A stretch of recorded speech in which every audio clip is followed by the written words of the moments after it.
tonight, man. My lips ain't chapped, bro. What are you talking about? All right, John. So we about to go live on YouTube. So y'all pull up. It's gonna be a good time, man. It's gonna be a great time tonight, man. My lips ain't chapped, bro. What are you talking about? All right, John. I'll talk to y'all in a minute.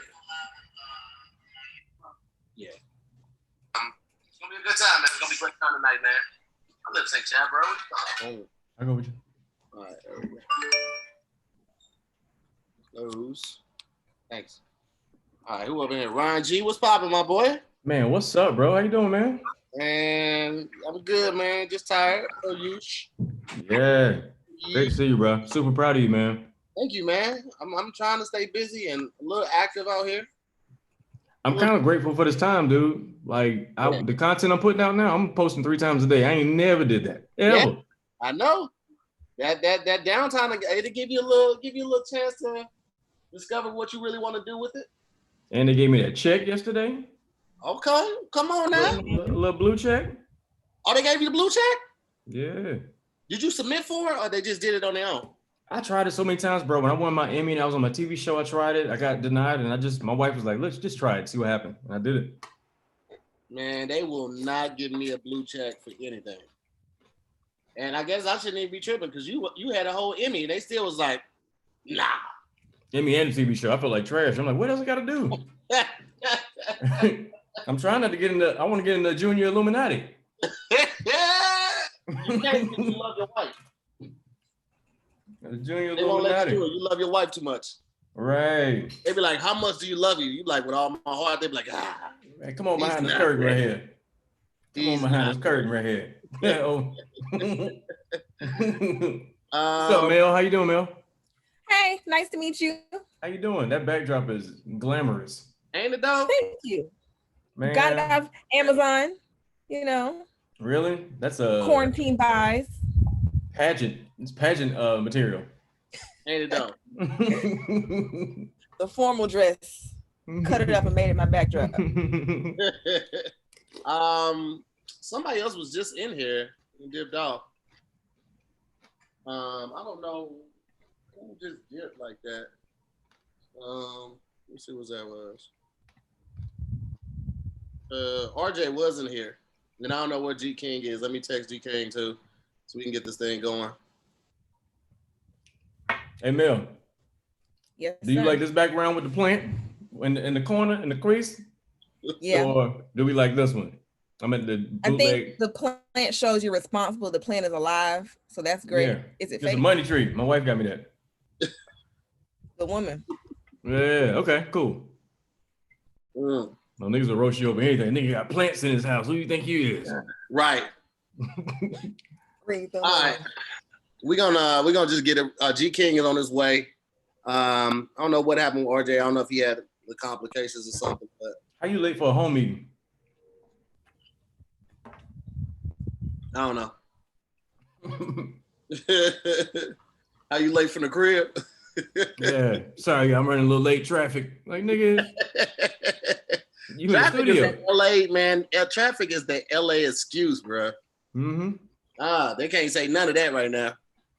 But that's also what I miss about the about real life is like now you can't like use any excuses to get out of doing anything like Zoom birthday parties, all of that type of I know stuff. you home. You ain't nowhere but home. The show like, I know you don't, fam. And don't let it be somebody you don't really like you know them, but you don't really know them. Hey man, you can jump on the Zoom party. Like, oh shoot, man. I got 9 online shows I gotta do today, bro. That's funny. All right, well, we're gonna kick it off. I don't know where the other people are. If they don't get in here soon, then I'll just invite some more people in. People are always looking to have a good time with us. So I'm loving the energy that you guys are putting out. Shout out to everybody tuning in right now. Thank y'all for pulling up. We already had like 607 people, only 4 minutes in. Melanie, somebody named Zara M wants me to let you know that you are gorgeous. They put it in all caps, so I guess I think they really mean it. Thank you. Some people say that it's lagging. I don't know if it's lagging like that, but only one person I saw say it. Okay, now we got RJ in this thing. What's up, man? Chilling, man. The light in here is terrible. Hold up. I'm trying to get this together. Come on, man. Hey, turn toward the window. I'm not always zooming like that. I'm not a Zoom guy. Oh man, you gotta get with it. Hey, where he at? He got sunlight like that. That's noontime sunlight. Right. I'm Where in you LA, at, fam? man. I'm just Really? huh? You must be on the hill, like Nah, in the valley on the hill. He stay on the 86th floor. Look at the glass. Where's the water though? Sick. There's some water in the wine sick. glass. Hey, that's that selfie at high noon light. You see that sun on his face? Hold on, can y'all see my eye? Or is there a shadow? It's shadowy, and you got the hat on. You'll have to turn Yeah, because my hair crazy because I get my hair done tomorrow. I got all this hair done. Velvet joint. I got the Crown Royal do-rag. I'm getting. I got the do-rag by Crown Royal. That's what it looks like. Oh my god! But I'm drinking water. I already wiped my camera. Am I looking blurry on y'all side? Because they saying wipe my camera. I just wiped my camera. No, you good, bro. Okay, good. All right, well, shut up, whoever that is. Shit. Hey, what up, RJ? Nice to meet you, bro. Nice to meet you, bro. I'm a fan of your work, bro. I've seen you at Taco Sundays a couple times, brother. Appreciate it, man. Thanks, man. Yeah, man. And where you from? I'm from Indiana, bro. South Bend. You know Chris Yeah, Shaw? so he was cracking on it. South Bend, Indiana. That's the place. They make stools and buckets for mopping. That's it. That's all you can get at South Bend, Indiana. I've never heard of this place in my life. Like stool, like a stool sample like or a stool? For the bar or the chemistry lab. That's it. For the common stools. Yo, that's their claim to fame is stools? No, the claim to fame is corn in Notre Dame. But yeah, it's Indiana, bro. Don't listen to nothing Tahir says, by the way, because he's just gonna make everything up. But You get that do-rag from Indiana, or that do-rag came from LA? Oh, that do-rag. This LA do-rag. Okay, all right. They don't send them back in the house. This would be an E&J do-rag if it was from Indiana. Stools and do-rags is what they known for. Yeah. I don't see a black dot on my camera, guys. I don't know what y'all talking about, but it's just gonna be there because nobody else sees it. If y'all, I see what they're saying. I see it. I don't know what it is. I see it. Where is it at? Hey. It's blending in with your freckles. Yeah. Uh-oh. I'm not even trying to be funny. That's hilarious. I don't see. All right, let me see if I can get a paper towel or something because I don't see it. I got one right here. All right, we're gonna go ahead and get this thing started, man. Welcome back to another episode of Zooming with the Homies. Got some amazing people on the show tonight, man. Super excited that you guys are here. We're gonna waste no more of your time, man. We're gonna get into this thing with the introductions per usual. First up, I want to give a big shout out to my brother, man. I haven't seen this dude in a while because this quarantine has been taking the best of us. G King, can you hear me? Yeah, I can hear you. Okay, cool. I feel like you hadn't said nothing the whole time, so I was like, nah, I was trying to make sure my thing was, make sure I was right. Okay, all right, cool. What's up, Ron? What's up, bro? Over there being a creeper, you need to say something. Check in, man. Say what up. Man, I didn't even know if I was on. I'm like, hey, you like this to hear? I feel like he thought he snuck in and we didn't see him sneak in. It was like, nigga, we see you. I thought I was on the incognito. I was like, they don't even know I'm in here yet. No, you're not, nigga. We peep everything. You got some tape over the lens. You got the tape right here. He forgot to put it there. Nah. They can't even see me. Okay, so first up, we got my boy from the Bay Area. Is it Bay or Sac? Which one you rep, G? Bay all day, bro. Don't disrespect me like that, man. Man. Don't disrespect. No, hey, I apologize, Kim. My boy from the Bay Area, man, very funny comedian. Make sure you follow him on Instagram. He's been making hilarious videos the last couple months for you guys. And just a dope dude. He also did Heart of the City this year, as well as me and a couple of others. Very funny guy, ladies and gentlemen. We got Mr. G King in the building. What's up, player? Man, nothing much, man. Chilling, bro. What's up with y'all? Chilling. I mean, same old. You know, we're just trying to make it, brother. We all just out here trying to make it. Just ready to get ready to get back to normal, huh? Yeah, in about 2021, the middle of 2021. That's when we gonna Man, that's what we should. Right? I'm just being real. We'll talk about at least that. Next up, man, we got a good friend, man. He actually just did Wording Is Hard with me. You guys may recognize him from the hit show Atlanta. You also may recognize him for Boomerang. He also had a couple commercials that you might recognize him from. He's hiding in the shadows right now because he has. Yeah, I'm about to say, don't nobody recognize me right now. Okay. My writing game is terrible. Taxes. Ladies and gentlemen, we got Mr. RJ Walker in the building. What's up, player? What's happening, player? Maintaining, man. We maintain it. Next up, we have a young lady who I literally just met this past Saturday via Twitter. Somebody was like, yo, you need to reach out to Tahir and get on Zooming with the homies. And she was like, it sounds like a good time. And I never, ever hit people up based off of that because I was like, I don't know nothing about it. But I was like, I don't know. I just heard something say, reach out to us. So I reached out to her via inbox on Twitter. And we went back and forth a little bit. Hit her up on Sunday. I was like, all right, well, tell me about yourself. She gave me that reel. And I was like, all right, cool. We'll pull up on the show. And let me just say that. It was something that spoke to me that told me to say that. Don't think that you're just going to hit me up on my inbox or have somebody tag me or something. I'm just going to hit you. That does not happen to everybody. It does not. The Holy Spirit told you, and that's what led you. You said what, the Holy Ghost? The Holy Spirit, yes. It might have been. I was also very inebriated. Very inebriated on Saturday when I saw the message. Because I was just like, hey, everybody gets there, you know. And so very funny comedian, podcaster, actor. She is from Miami, right? Yes. Miami by way of Atlanta now. Out there doing her thing, man. Telling jokes, podcasting, as I said, and active. And we're very excited to have her on the show. Ladies and gentlemen, we got Mel Mitchell on the show. Hey, Mel. Hey. What's up? Mel Mitchell. Yeah, you know what I'm saying?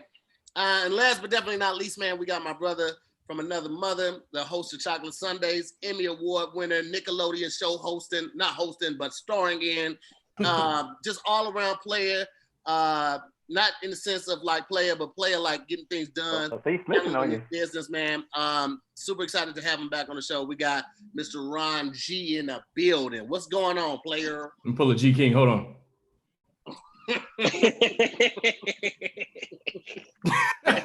Hey, I'm good, man. Glad to be here. Hey, so before we get started, are you gonna do a wardrobe change like last time or no? I mean, I got a couple shirts over there. I was filming today, so I might do like 6. Nothing. Okay, cool. We gonna BET awarded. We gonna have a wardrobe change in between commercials. Yeah, slight work. Done. Okay, I'm gonna go snag a couple of shirts and then I'll be back. Yeah, do that. Welcome back to another episode of Zooming with the Homies, show where we just sit down, catch up, talk trash, drop gems, and they laugh a lot. Never put the show behind a paywall because I want you guys to get it unfiltered, real as it comes. And all I ask is that if you have it, please bless my guests with a little bit.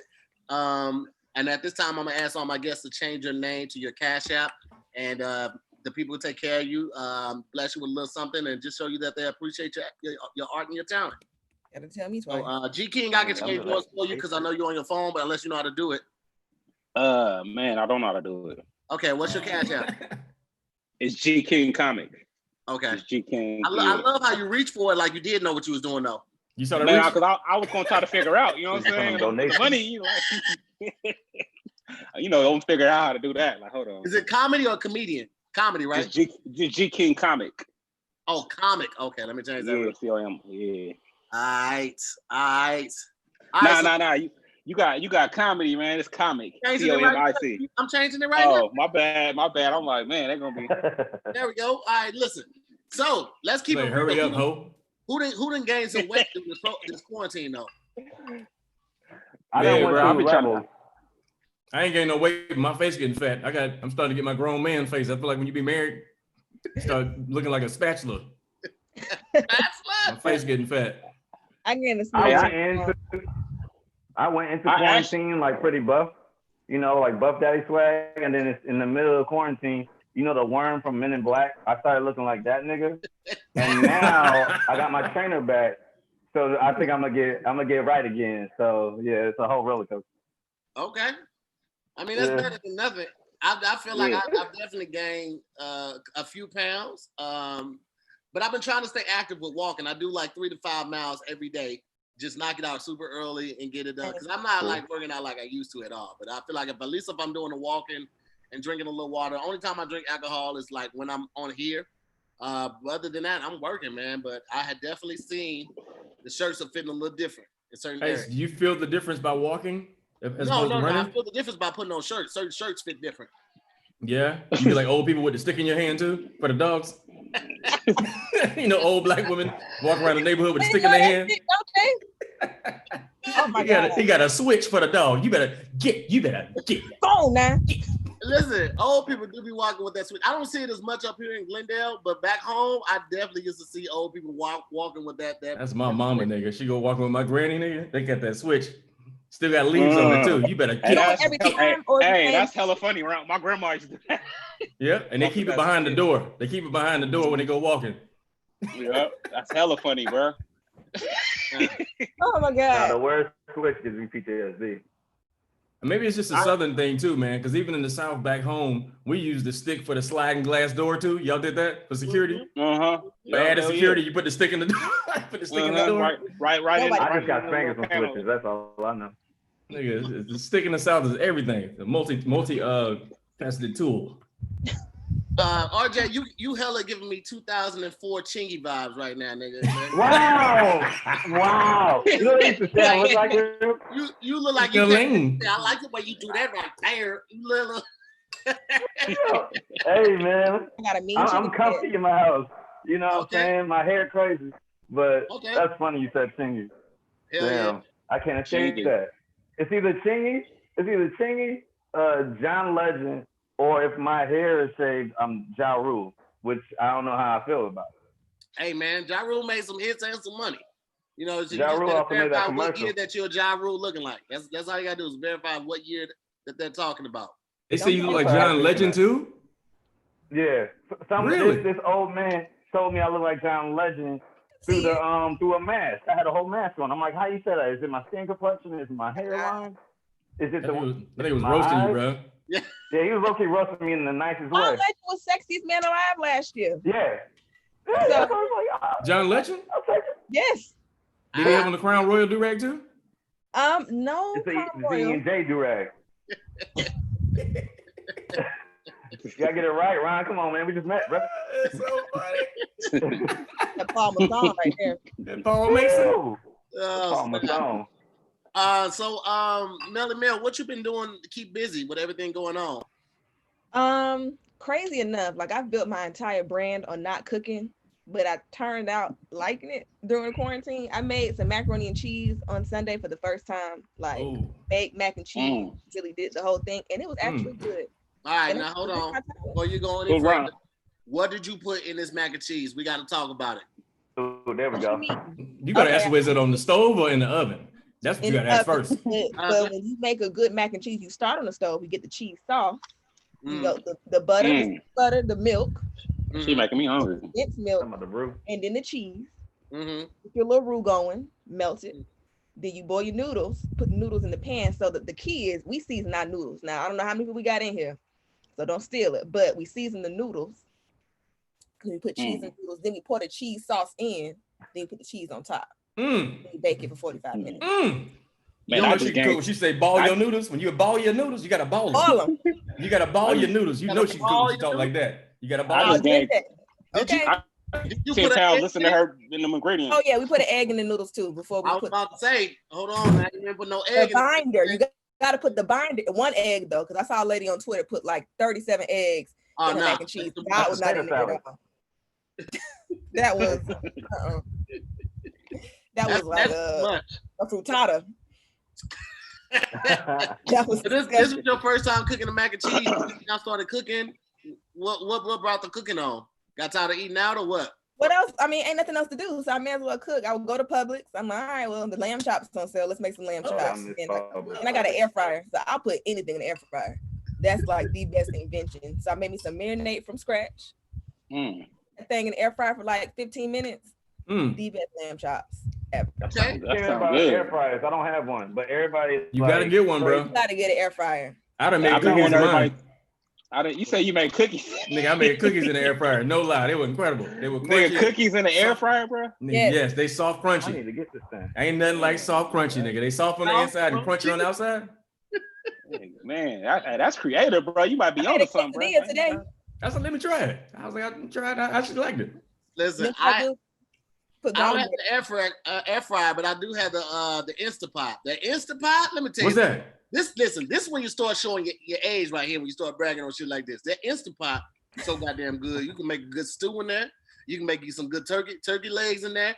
Turkey legs. You can do this is what I like to do. I do the chicken breast with the chicken broth, right? Now the Instapot so goddamn cold, you don't even have to thaw them things out. You ain't even got to thaw the chicken breast out. You just throw them in the Instapot. Really? Frozen? Bruh. And it come out. Can you hold it up? Can you hold it up before we leave the show? I need to see what it looked like. Oh yeah, I'll send you a picture. I'll send you the link, bro. What is it equivalent to? What is the Instapot equivalent to? It's like a pressure cooker. So it's like a crock pot, but it does it super fast. Cuts the time in like a third of what it would take, man. And when I tell you, brother, it is amazing. That's how I know I'm showing my age, because I get excited about that type of stuff. Hey, look at Mel. I can ball my noodles in there. I can ball my noodles in the Instapot. I can ball them. Hey, you know what's sad, bro? I don't know how to cook, bro. Man. Air fryer is the cheat code. I'm telling you. I need to learn, bro. I've been, what I'm saying, trying to cook a little bit during the quarantine, little something. But I really don't know how to throw down. What have you tried to cook? What have you tried to cook since quarantine besides spaghetti? That's what I. That's what I'm trying to learn how to cook, bro. You gotta ball your noodles. You gotta ball your angel hair noodles. You gotta ball them. First of all, King, whose son's bedroom are you in while you doing this? I was just about to say. I'm actually in my little cousin's bedroom. They all downstairs hella loud, so I said I'm gonna come in. I ain't even at my house. Hey, that little kid is loved. I don't know who baby that is. That kid is loved. With that room right there, my room, I didn't have nothing on the wall. That's my little interior design or something. That's a two-parent household. That's a two-parent household. Yeah.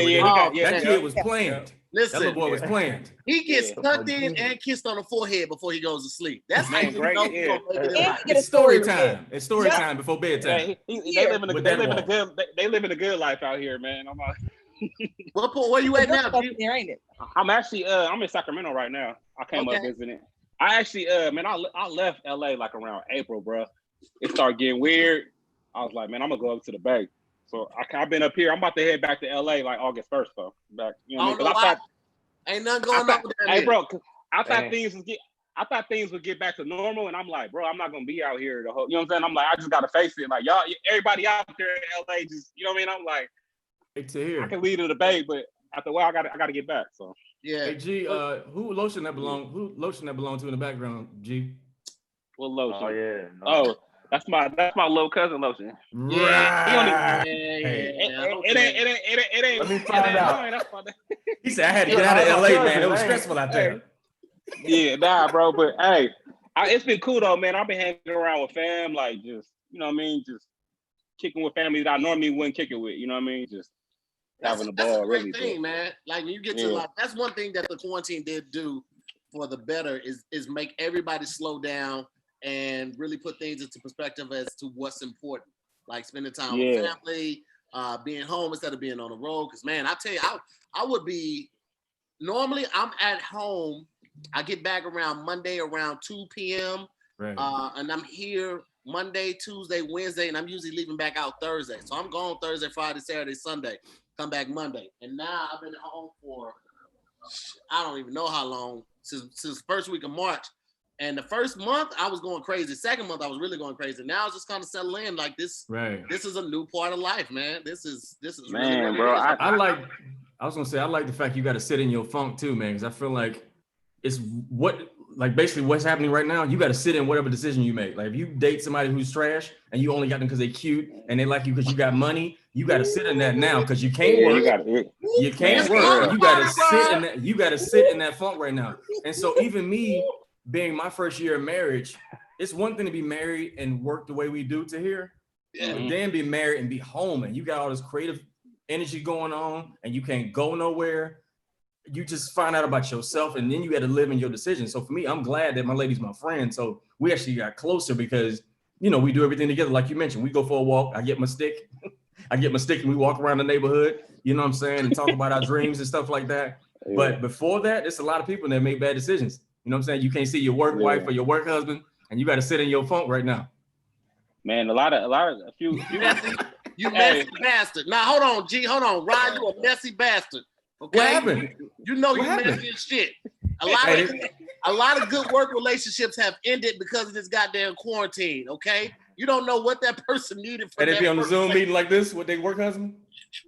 They just sitting at home on the couch, just flicking through posters. Just the whole time it's like I miss work. Man. This was the office party last year. This was the Christmas party. Ooh.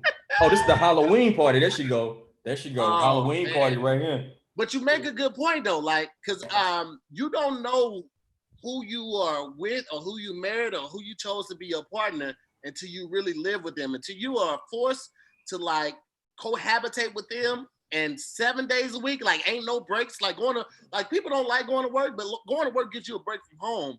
When you don't have that and you're forced to like really have a real meaningful conversation, something that's not just about passion, woo, you learn a lot about person. Me and my lady drove across country, man, to see my family. Normally my mom come visit in May, but she couldn't come. So we drove across country. You learn so much about your person, man, like driving cross country too, because I didn't feel comfortable flying, you know what I'm saying? And then you drive across, you realize ain't nobody quarantined outside of LA and maybe, I don't know, LA.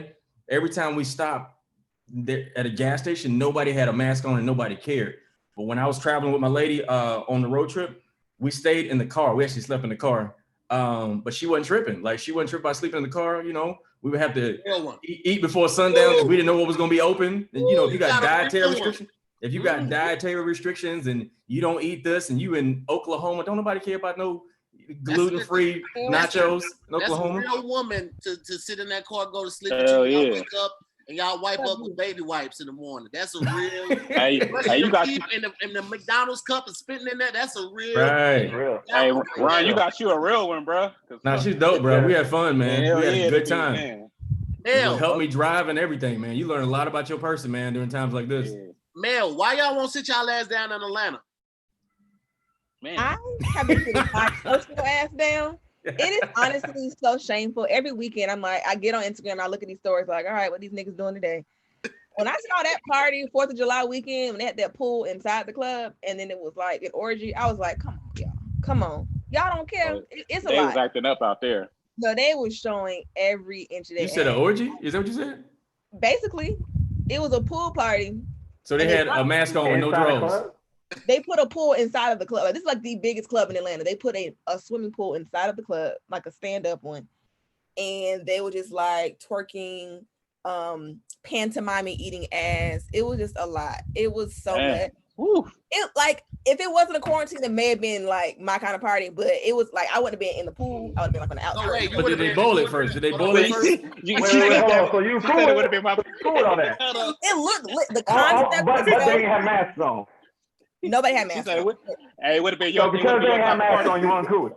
No, I'm saying you down with the ass eating miming work. I would have been there, like looking like them over there eating ass. I wouldn't have been eating ass. I'd have been like, oh, they over there.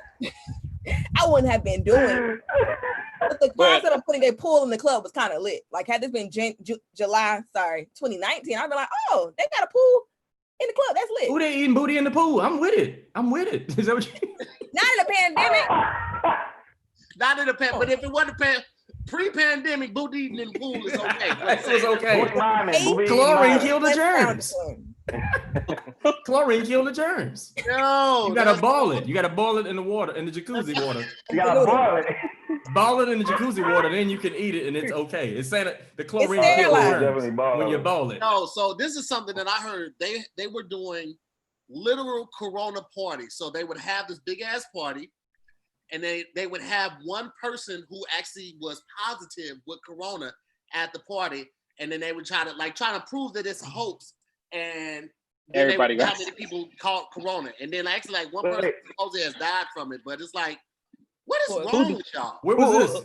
Where was this? Somebody was saying, we were talking about it today at the studio. Like, I don't know where this was at, but if you look up Corona parties, like people were really doing that shit. Those was white folks though. They was doing, I think it's like some. Yeah, I was just about to say that. Hey, that's some wild stuff though, bro. We gonna find out who. Hell. Well, Atlanta be having a hookah spot still open, so it's about the same thing. You just don't announce it.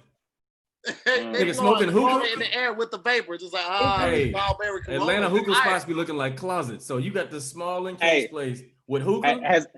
Has anybody thought about getting tested, like just to see, like, I mean, nobody, you know. What have you seen? Have you seen what it looks like? I'm not trying to do it if I ain't got no symptoms. Then I mean, have you seen what that Q-tip look like, bro? I seen it. You talking about the coronavirus test, right? Yeah, I'm talking about when they stick it through your nose. Nigga, they stick it in your thoughts, nigga. Back here.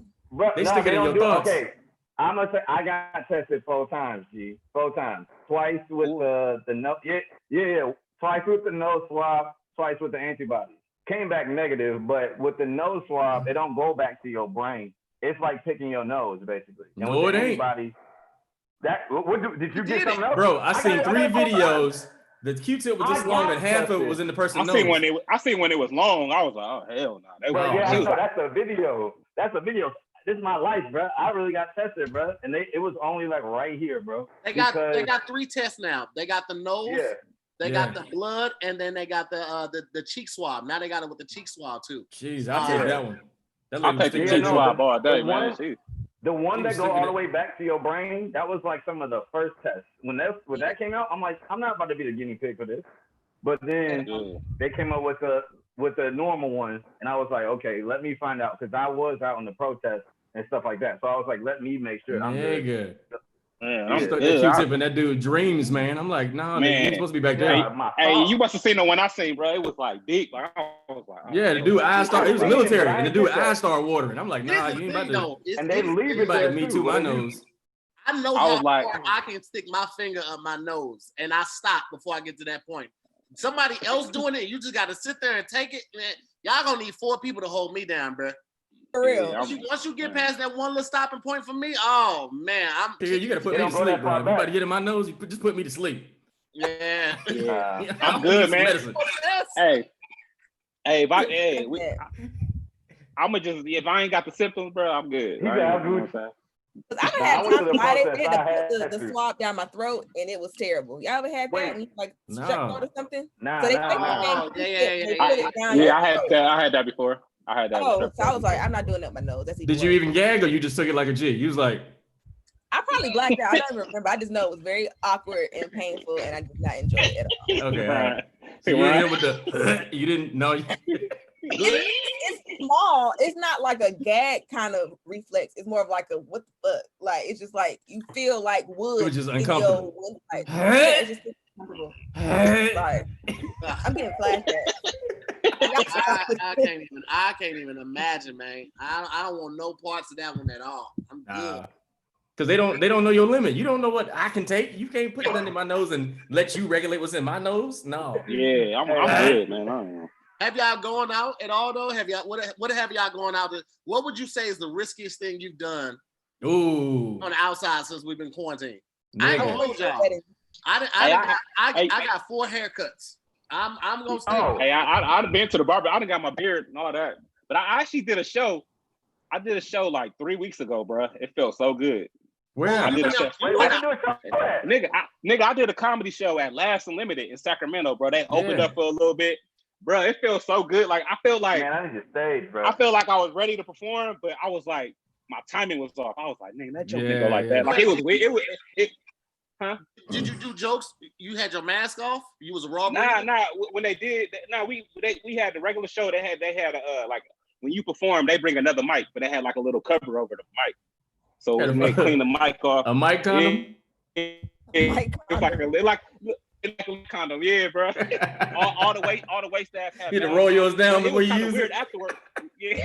It was weird though, bro, because I was like, I felt like I was performing, but I was like, my timing, like it was weird. I'm like you know what I'm saying? Like you feel like you knew what you was doing, but I was like, man, I forgot how that. I really forgot a few jokes, bro, because I ain't been, you know what I mean? Yeah. And it felt weird afterwards though, because people was trying to come up to me like, hey man, good show, and I was just like. Nah, you know what I mean? I ain't coming up to me afterwards. I'm staying in the green room. Follow me online. Follow me. We're talking about this. Bro. They was like, hey man, you know, and everybody kind of like, you know, everybody want to like be normal. So it was like for a minute, like people kind of forgot, like, cause you be in that situation and you forget. You be like, oh, hold on, man, I need to.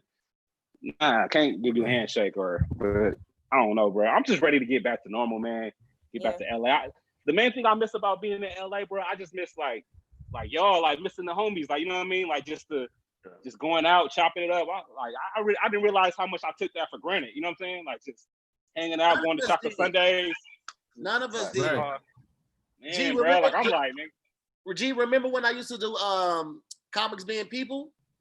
Yeah. Man, I'm missing so much just hanging out with the homies. We used to do this thing called Comics Being People at this place called the One Up, and we would be there from like I think like 2 to 6 or something like that, and we just pull up, drink, hang out, play video games, all that type of stuff. Because we typically only would see each other when we were on stage. So I started doing Comics Being People so we could like hang out more, network, all of that type of stuff. Man, I'm missing so much. Man, we need to. You definitely need to bring that back, bro. Man, I don't know what. Like, I think everybody gonna be running the light, nigga. As soon as right. hey, nigga, hey, Ron, Chocolate Sundays, Ron, you should be like the whole hour, nigga. Like, thank y'all. That's my time. Hey, nigga, I miss calling the comedy club. Just calling the comedy club and telling you your avails. Man, like, just, for real, bro. Hey, I called the comedy union the other day. Just listen to the voicemail. Like,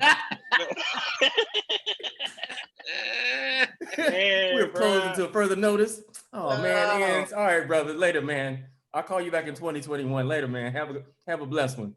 I hate Nate Jackson just opened up his club. Last weekend was the first weekend, and he had shows booked out through September, October, and they just reclosed everything, and his club has closed, man.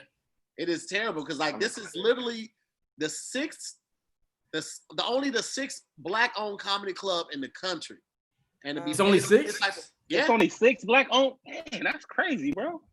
Yes. That just shows you the disproportion that we're at with everything in America.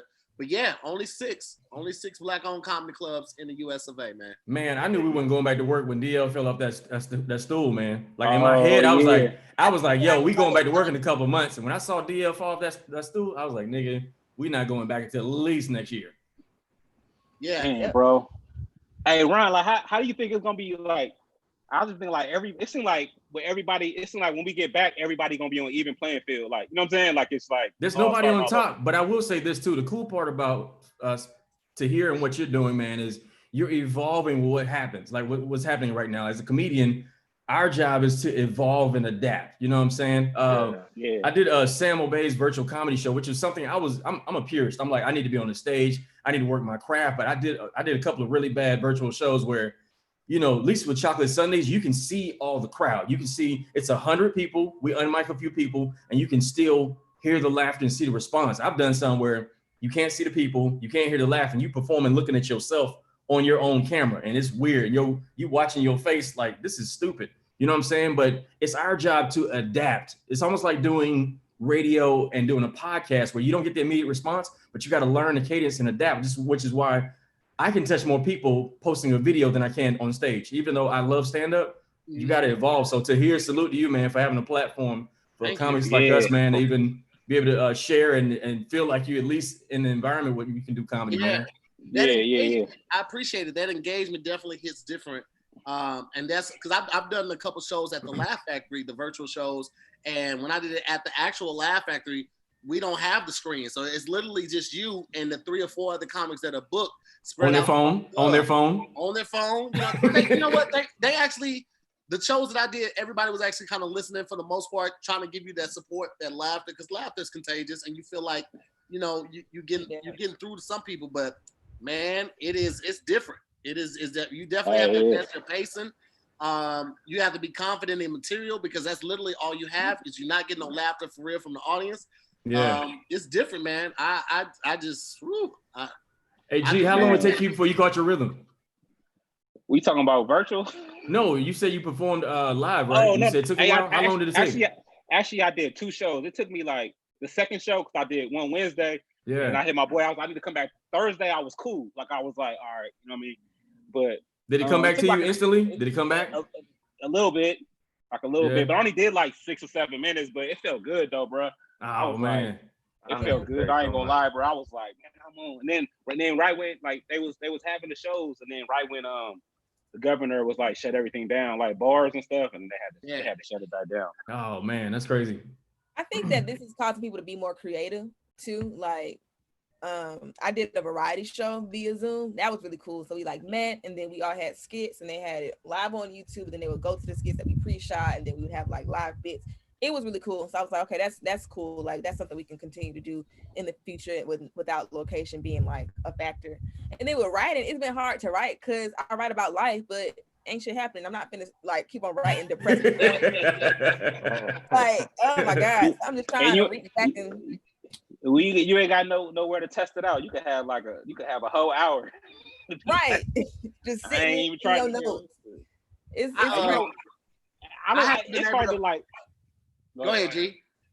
Nah, it's hard to within this quarantine. It's hard. Like when it first hit, it was like people was like, it wasn't nothing funny because we were still trying to figure out what we doing next. So it was like real life happening. Like, man, I don't see nothing funny. Like I can't even come up with nothing funny. So I don't know, man. It's been killing my creative juices, bro. Yeah, I'm glad we passed the quarantine phase though. Like the first wave of quarantine, all my jokes was quarantine. But now it's like, as a comedian, I don't want to hear 6 comics do all quarantine jokes. But now I feel like we're starting to live and adapt and evolve a little bit to where I feel like when we go back, it'll be a little bit quarantine, but like not 90% of quarantine jokes. Yeah. That's true. There's so many quarantine movies coming out too. I feel like quarantine and quarantine jokes is like a new Trump joke. Like it's so easy to go after and it's so prevalent. But that's like, it's gonna be like a landslide of that type of material. I'm not looking forward to that at all. No, that's what I'm trying to stay away from because I already heard like there's gonna be at least 6 movies on the way. Some that I turned down about quarantine. I'm like, dog, we're gonna eventually move past this. And even with the stuff I'm watching right now, I'm not like, ooh, I need to watch something that's quarantine. You know what I'm saying? Right. Tahir, can you imagine? Oh, sorry. Oh no, go ahead. No, you go ahead, bro. You say you've been what? You've been writing what? No, I was gonna say I've been mostly writing screenplays, so I've been really in my writing bag like every day, writing every day. Because even though there's a lot of like craziness going on today, which goes without being said, I pull from not just emotional and like spiritual like aspects of what's been going on, but also things that I've already been through, like mental health. I don't know how serious I'll get on this, but mental health, especially in the Black. You said what? I said we getting deep. Let's go. Let's do it. Oh yeah, we're here now. Pull up the handbrake. We're here, bro. but even like mental health, the concept of Black mental health and it being under attack, especially now, especially during June. That's something that I've related to most of my life. It's just that for a lot of people now, it's come to a head. So it's like a lot of things that's happened now kind of shed light on the things I may not have seen in the past, if that makes sense. Yeah, absolutely. Yeah. So honestly, my creative juices have been. What's that, bro? What's that? Therapy. Silver Lake. Therapy. I go to therapy every Thursday. I don't go. We do it virtually, but every Thursday, I'm at therapy. Every Thursday. It's so essential. And for those that don't have insurance or you might not have insurance that would cover that, there's Headspace. There's what's the other one? Talkspace, Headspace. There are a lot of options out there that you can do and find a plan that's affordable for you. Some of them you can talk with over the phone, some of them are virtual, and some of them you literally just text what's going on. But it is very important to take care of your mental health, man, because for a lot of Black people and people of color, we're not only dealing with the stress of the pandemic and not being able to work, not to be able to see our families or travel and all of that type of things. Yeah. We're also dealing with the racial unjust and warfare that we're literally living through. So you're walking around with all of that every day, either in your house or if you are still working on the front line, you're doing all of that. Man, you need somebody to talk to. And Bam, I just see you in the chat. You say therapy expensive. Is expensive. It is, but you have a lot of options right now. I think throwing lives around you is more expensive than the therapy. Yeah. On a podcast I do, Damn Internet Too Scary, we had a promo code for like, I think 15% off your first month with Headspace. There are deals out here. And I think either Headspace or Talkspace, one of them was doing like your first month free or something like that. Take advantage of it. Look at this. Even if you got to switch up your email to keep getting the free, whatever you got to do, man, talk to somebody, man. Because it's kind of like when you were a kid, your parents would tell you to do something, you wouldn't do it. They tell you again, you wouldn't do it.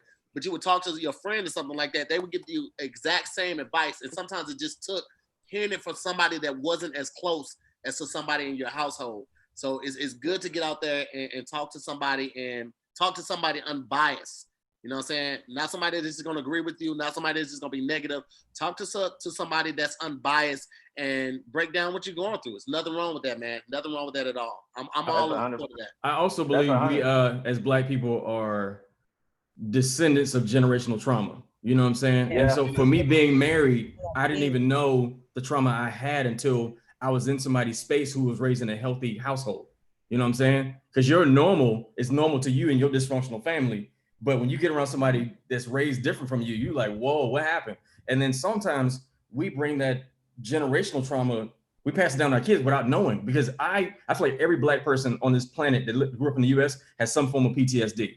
You know what I'm saying? And when you have PTSD, you get a check for it if you're in the military. But because you're Black and you grew up in the hood, and it's so funny how they say cops are heroes because they go into the neighborhoods that we naturally live in with no equipment, no weapons or nothing. And they're heroes because they stop by and police us. But we grew up in these neighborhoods, but we're not considered heroes because we survive the same environment they have without guns, without all this equipment, without backup. You got to live in these environments. You know what I'm saying? So it's important that we all, again, go to therapy. I think it's dope, man. For myself, and I'll try to keep it real short, I got PTSD because I was actually doing a TV show. I was doing a TV show, Punked. If you ever watch Punked on BET, I was doing that episode and we was punking Karuchi.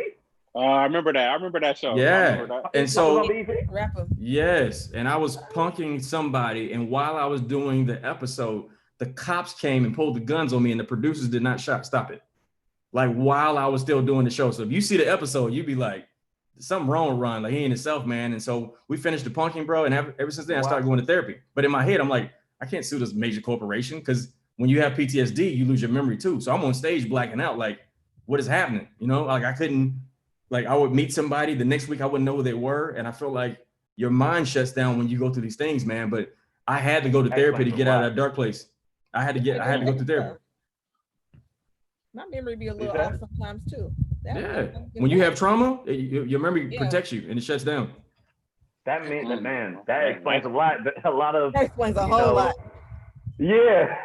Childhood stuff, you block it out. Childhood trauma, you block it out. You don't remember it because your memory protects you. That's a trip, man. That's deep. Because I don't smoke weed enough, I be forgetting stuff. And I'm like, now what happened? Where did? See, I thought it was the weed because I haven't smoked this week, but I do be smoking weed. I thought that's what it was, but that makes more sense. It might just be that trauma. Yeah. You gotta unpack that trauma, man. You gotta unpack that trauma, man. Yeah, no, that's a fact. And honestly, I mean, speaking on that, like, well, it's kind of like a left, but I've also, you said earlier how everybody has to live with their decisions, so to speak, but when it came to quarantine and stuff. Mm-hmm. And I realized the importance and the unimportance of certain things. Like I've been in LA for almost like 10 years. Next year it'll be 10 years. And I've sacrificed time with my family, friends, a steady love life to attain these dreams that I have so I can pay for all the stuff that I wanted. As soon as you get a taste of that in quarantine in 2020, I saw how much value that really held. Like, I'm not complaining about my life at all whatsoever, but I see people with families. I saw a video with Kirk Franklin with his whole family. I see my family back home. I'm like, man, that right there trumps anything that I probably have right now. Because at the end of the day, I can have whatever I want, but I have it alone. Whereas I see people with their families, their loved ones, and they have a partner. They have like a sidekick, so to speak. They have like someone to bounce their energy off of. So this quarantine has also shown me what to cherish a bit more. And it's actually kind of brought me closer to my family back home. And RJ, I was going to add this too, man. I've only been married for a year and a couple months. Black men, we've been lied to, and we think we got to have it all together before we get married or meet that right person. The right woman will ride with you no matter what kind of money you got. My first year of marriage, when I was engaged to my wife, Emmy Award winner, TV show, 20 episodes, like it was popping. And then my first year of marriage, I didn't work at all. I didn't get no callbacks or nothing. And so me being responsible for another human being and not being able to work, you know, because I was taught you got to provide and all this other stuff. my wife was rocking with me. She was like, nah, this is dope. Like in my head, I feel like God was doing me a favor. He's like, first of all, you need to be married before I take you off. Second of all, you need to make sure you solid before I give you what you say you want, because you got to have somebody on your team who got your back. You know what I'm saying? Because I have some successful friends, and they at a high altitude by themselves with nobody in their back, and everybody in their team getting a check. Versus like your lady don't care about your money. You know what I'm saying? And so particularly black women, they built to make our life better. Like that's just how they are. So they don't care about all that other stuff that we care about. As long as you treat them right, show them respect, show regard for their life, and show that you know how to lead. Like she'll give you everything, bro. So don't get it. I know sometimes we hard on ourselves about providing and protecting, and you got somebody dope in your space. You like, man, let me get this money first. Like, nah, it's man. Always the excuse. Well, I'll tell you something. I remember, like, you know, kind of like my physique during quarantine. Also, my life in LA has been like a roller coaster. So I came here with nothing, and I came from nothing, literally lost.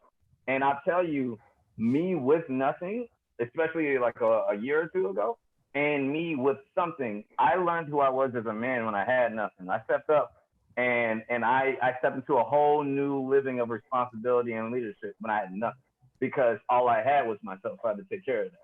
You know what I'm saying? So I hear you 100%, and that's true. But you're right. We have been lied to, whether it's through what we subscribe. You said what? No. I thought I saw a break in the conversation. Go ahead. I was going to just introduce. Oh no, but I was just gonna say, I was just saying we have been lied to. It's the truth, and some of us we believe it, but you know, it's a constant growth, honestly, because I mean, I don't want to get too deep into it, but I think a lot of the things that us as a people subscribe to is poison. Honestly. What? But quarantine has shown me a lot, though. It's shown me a lot, and I see the beauty and the ugliness in it. And honestly, it's helped me be more creative because it's been so constricting. I've been having to step up and actually break the restrictions. You know what I'm saying? So that's helped my writing be better. That's helped me as anything that I am. My music, my DJing get better. It made everything get better. All right. Go, bro. Well, shout out to Sabrina Sif. She just slid in the building real quick. Sabrina, cuz? Yo, what's name? Where the hoes at? Where the hoes at? Screen name. Where That's they your cash at? app? That's your cash app? Yeah, no, I wish it was. So that's her screen name. No, that's I'm just playing. stupid screen name. Where the hoes at? Shut up. My face front. That's hilarious. I'm looking for them. I'm trying to see where they at. I don't Zoom, girl. I You can donate to my cash app at where the hoes Jackie, at. that's the only one I'm seeing. She in the comments. Jackie is in the I'm comments. a snitch. I'm gonna call Tony. I don't even have Tony's number. He right here. He's right here. Tony's sick. Tony just texted me, Brina, of what he had going on, what he paid today. I was like, Ooh. No, we're not talking about that. Yo, Ron, let me tell you, man. Your wife is so dope. Thank you. You won the Thank you. jackpot. No disrespect to any other wives. I'm just saying, in his life, he got a real one. He got a really dope one. She's fun. She's Goofy. Sweet. Her energy is amazing at all times. Right. She's beautiful. We don't even have to. That's a given. Like you look at her, like, gorgeous, but inside and out, you did that, baby. The streets talking about you, baby. Baby, the streets is talking. The streets is talking, baby. Where the hoes at? Yes. Where are they? Maybe she knows. You sound like. Oh. Where the And hoes at? G King is up in here. Man, That's what's my up, Sabrina? birthday twin. Man, hey, what we doing? A quarantine Zoom birthday? Man, I'm trying to have a game night and get sick. Man, Get sick. It gets sick. But I heard that I heard that you lose weight off of it. So Of getting sick? Shut up, Sabrina. Shut up. Sabrina, you so goofy, man. Yeah, because you don't have an appetite. You just hella weight on Corona. I'm up, here in this Sabrina. quarantine weight. I'm out here looking like Tahir in the hips. Hey, wait a second now. Oh, Jesus. Oh, wow. Oh, hey, y'all saw how fast he turned around? He was like, hey, oh, wait, hold up now. Hold up. Disrespect. Talk about my hips. Here. Sabrina, you listen, I've always liked you as a person, basically just as a human. As a woman, you suck. I just want to say that, I think that you identify as one. Whatever you identify as, you damn alien, I don't care what you are. Hi, Melanie. I don't know you. How are you? I think Hey, I'm blessed. You're You great. are gorgeous. What's up, girl? We're just gonna keep on talking over a real one. That's what we're gonna do. RJ, how are you? I'm good. Sabrina Disruptive. Where the hoes at? I'm Yo, man, gonna kick her ass out. I'm gonna kick her ass clean up out of here, man. And I'm gonna We be in lighten the mood up because we about to have an altar call in here, so it's getting real dark. He said we about to have an altar call. Sometimes you need that real though, and it's weird because, like I always tell people, like strong friends need strong friends too, because strong friends are always there for everybody else.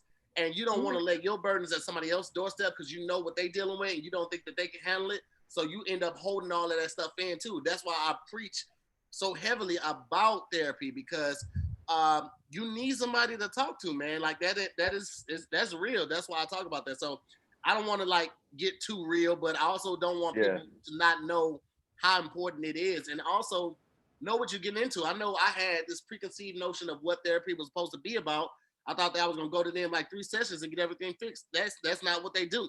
Therapists probe, they ask questions to help you guide yourself to a revelation or some type of discovery. They're not gonna fix your problems. Those are your problems. They are not certified, and it's illegal for them to tell you what to do. So they just ask you, what do you think you should do? So don't go to a therapist thinking that they're gonna fix everything in the first couple sessions, that you're gonna be a better person in the first couple sessions. Their first thing is to discover what's going on and why you're feeling that way, and then to kind of break that down. Like once you discover the problem, all right, now let's unbox it. And then once you finish unboxing that, all right, let's go to the next thing and then unbox all of that. So I know I didn't think that. I thought I was gonna go there and they were gonna tell me exactly what to do. That's not the case. So I also just want you to know that, because that kept me away from therapy for a long time. I'm like, I don't want to be talking about my problems to some stranger and all of this type of stuff, and then they tell me what to do. They don't ever tell you what to do. That would be against the law. So just did they make you hear yourself? Like you ever said something crazy and you hear yourself say it, and they're like, so you think this is normal? They do this hand. So you think this is normal? I'm just trying to understand. I'm just trying to process what you're saying. What you're saying is you think people should. So you ate mattress foam. You ate mattress foam as a kid because you were hungry, and you said you think this is okay. Is what you're saying? Hey, so here I got a good idea. You should have your therapist on for wording with friends and see if they can help you with your words. I think you have a revelation. That's what's up, RJ. That's what's up, man. I think you should learn how lighting goes since you've been on so many major shows. How about that? First off, I don't do lighting. Hey, my light's on now. I think you can see me a little bit better now. It's better now, but the fact that we had to deal with the hour of you hiding in the bushes of the shadows lets me know you're not taking your craft seriously, brother. Okay, I need you to get it together immediately. Everybody knows I can't speak. That ain't nothing new. I can't speak. I ain't never been able to speak. Shit. RJ, is that a mirror? Then he's taking a sip. That's so hilarious. Say something disrespectful and take a sip. Is that a mirror behind you or a pole? What is that? That's a stripper pole. You talking about this right here? Yeah. Is that a pole? This is for the light, my office light. Oh, okay. Oh, I was like, that's the skinniest stripper pole ever. He got that from Home Depot. Copper wire. Got the core strength. He got a copper stripper pole. He didn't even get chrome. We in a quarantine, nigga. He got it. You really take a lot of made out of penny. So Mel, you've been doing it for 3 years, but you've been podcasting for 6. What made you get the comedy bug? What bit you in got into podcasting? So yeah, I started podcasting 2016, and then I started doing comedy in 2018. So I would just say just funny shit. Like I used to have like, you know how Terrence Howard was in Hustle, like I got this beat in my head, man. Like I had these funny things to say, and I'm like, oh, that'd be a funny tweet, but I wasn't realizing that like they were actually stand-up jokes. So I would say them on my podcast and see what people would say, and then it'll be funny. And my friend was like, you need to start writing that shit down. And I was like, I don't know if I want to be a stand-up comedian. And then one day I just took my little notebook. I wasn't gonna do it then. My boyfriend broke up with me, so then I was like, okay, I got material now. So I used to write about that, and I got on stage, and then people fucked with it, and I was like, oh, okay, we got something. What was that first time? You did not sound like you lived in Atlanta until just right now. Right. In that moment, you was like, shit, shawty, nigga wasn't even trying to tell no goddamn jokes, though. You know what I'm talking about? I was doing a goddamn podcast, and then motherfuckers was like, hey, goddamn, shawty, you killing that shit right there. Then my goddamn boyfriend left, and I was like, fuck, I had to start writing that shit down anyway. Then goddamn bitch was like, I'm gonna do these goddamn jokes. it slip out sometimes. So I used to be like a super whitewashed Valley Girl Oreo, whatever you want to call it. When Not anymore. And when I came to Straight the up though, cuz. Hey, you funny than a mud, shout it. Hey, shout it. Hey, you it's crazy than a mud, man. Like it's terrible, but it slip out sometimes. But yeah, what was so that like first I had time like? About what'd you say? What was that first time on stage like for you? It was chill because it was like one of them like low key spots and it was just nothing but comedians and they're trying shit out. So I would just like I had my notebook out kind of, so it wasn't like no real. But then I went to 2 Chainz restaurant, had a open mic, and Mario Torre was hosting. So I went up Mario. there. Mario, that's the homie.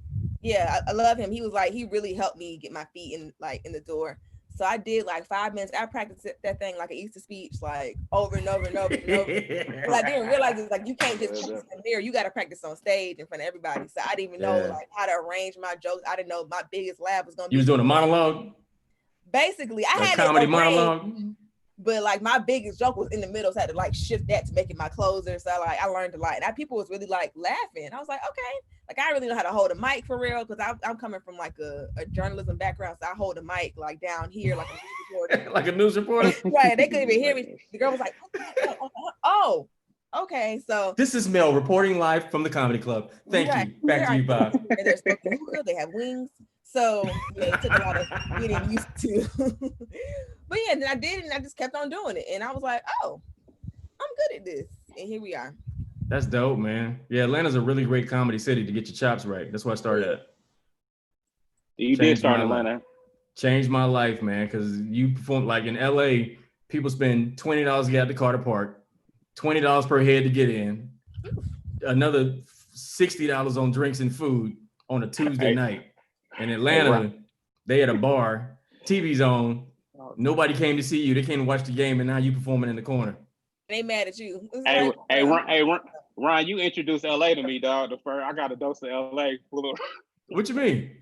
Ron was like, we was doing a show in the Bay, right? Ron was like, hey, bro. He's like, come down to LA, bro. I'll throw you up. And I'm like, all right. So I drove down to LA, and is that my exact words? Yeah, you was like, come down. You was like, come down, and I'll throw you up at the J Spot. I was like, okay, all right. It's just when you put me on the show, I was like, oh snap! This nigga put me on at the Rodney Perry destroyed the J Spot. He was like, hey, you gonna go on next? I was like, nigga, nigga, I damn near bomb, nigga. I was like, you was like, hey, this is LA, nigga. But that's LA like, though. Like, yeah, but I'm saying I didn't know. It ain't no. At that point, I was like, oh, in LA, you just go up when you go up. You know what I'm saying? Like back home, you know, the stronger comedian go at the end, but here it's like you just get in when you fit in. You got 5 walk-ins. You got 5 walk-ins, and all of them got TV credits. Yeah, that was my introduction. That was my introduction to LA. Like I was like, oh, okay, nigga, this how you go after whoever out here, whoever come through the door. Hey, real quick, I want to give a big shout out to Popcorn World, man.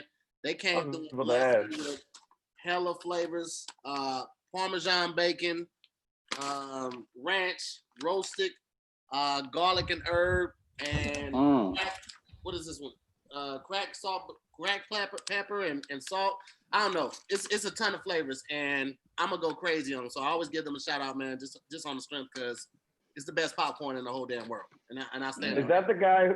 Is that from the guy who was from Indiana who had the popcorn? Shout out to Indiana. Show some respect. Yo, that's the best thing there. It ain't in South Bend, but it's the best thing in Indiana is Popcorn World. You understand me? Popcorn. Stools and popcorn, nigga. Man, more stools and popcorn. Hey, I ain't never been in that was a Indiana. great commercial, man. We got to see the whole commercial. There you go. There you go. That's the whole commercial. That's it. It's jerk. Jerk popcorn? Jerk flavor? Is that good? Is it good? I believe. I got like 60 bags over here, man. I can drop something off to you. It don't matter to me. Pull up. Man. I'm with it. I'm with it. Nigga, a collard green, chitlin flavored popcorn combo. Hey, I'm gonna have to try them out, bro. The way you eating, it's looking good. Bro. Yeah, I was like, he's selling it. Yeah, when a grown man eat like this, when a grown man eat like this right here, he's taking dice with it. You gotta ball them. You gotta ball them in the water. You ball them and so fire. And it's like real jerk because it's like you get that spice out the way. You're like, yeah, I gotta take a little sip of something right there. They got oxtail popcorn too, or no? I don't know. I got to look. I want like 500 flavors, something like that. You might be on or something. Little oxtail. Thanksgiving dinner. I'm eating Thanksgiving dinner right here, nigga. Some oxtail okra. Popcorn. I got dinner right here. Oxtails right here. Wait a minute. Gravy. Sweet pie popcorn might be good though. If you think about it. What did you say? Pie? Sweet potato pie. Oh, I thought you said a pie. No, that might be fun. He Yeah, I got think sweet that might be flavors good. too. He got a lot of sweet flavors too. He got like Twix. He had a strawberry cheesecake. He had a key lime. He had Innovation. M&M. Hey, when I tell you, bro, And we were talking about fire. Hey, this black owned business too? Black owned business, my boy. You know it ain't white with jerk. That's what I'm saying. I was just making They don't sure. know what that is. Nigga, that's so funny. He got listen, real talk. One of the flavors is crab legs, nigga. No jokes at all, bro. Not even. Really? You got a bag of that right now? Huh? The crab legs? You gotta try that and let me know if that's good. The crab legs? I got like 4 boxes over here. Oh, yeah. Popcorn. Crab legs? Nigga, I can Your taste popcorn? the cholesterol, nigga. I'm trying to visualize that. How does that even work?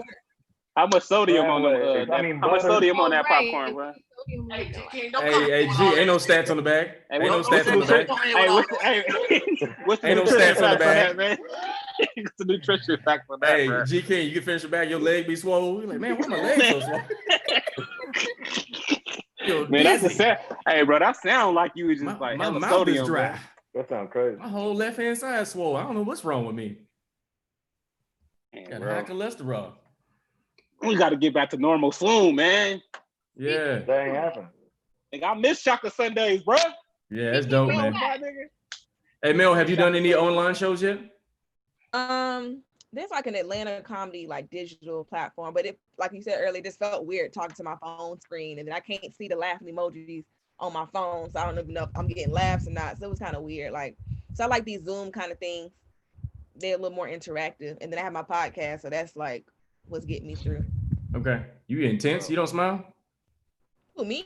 Yeah, you just be intense. You like, and then you be trying to get me through. Like, I'm on stage, I'm trying to do my thing, but these niggas ain't laughing at nothing. So I'm just trying to get through what I gotta do. Listen. Oh, intense, young lady. I don't even know. I don't even know. Keep it I haven't been to LA though. I meant to add that I've been to LA once.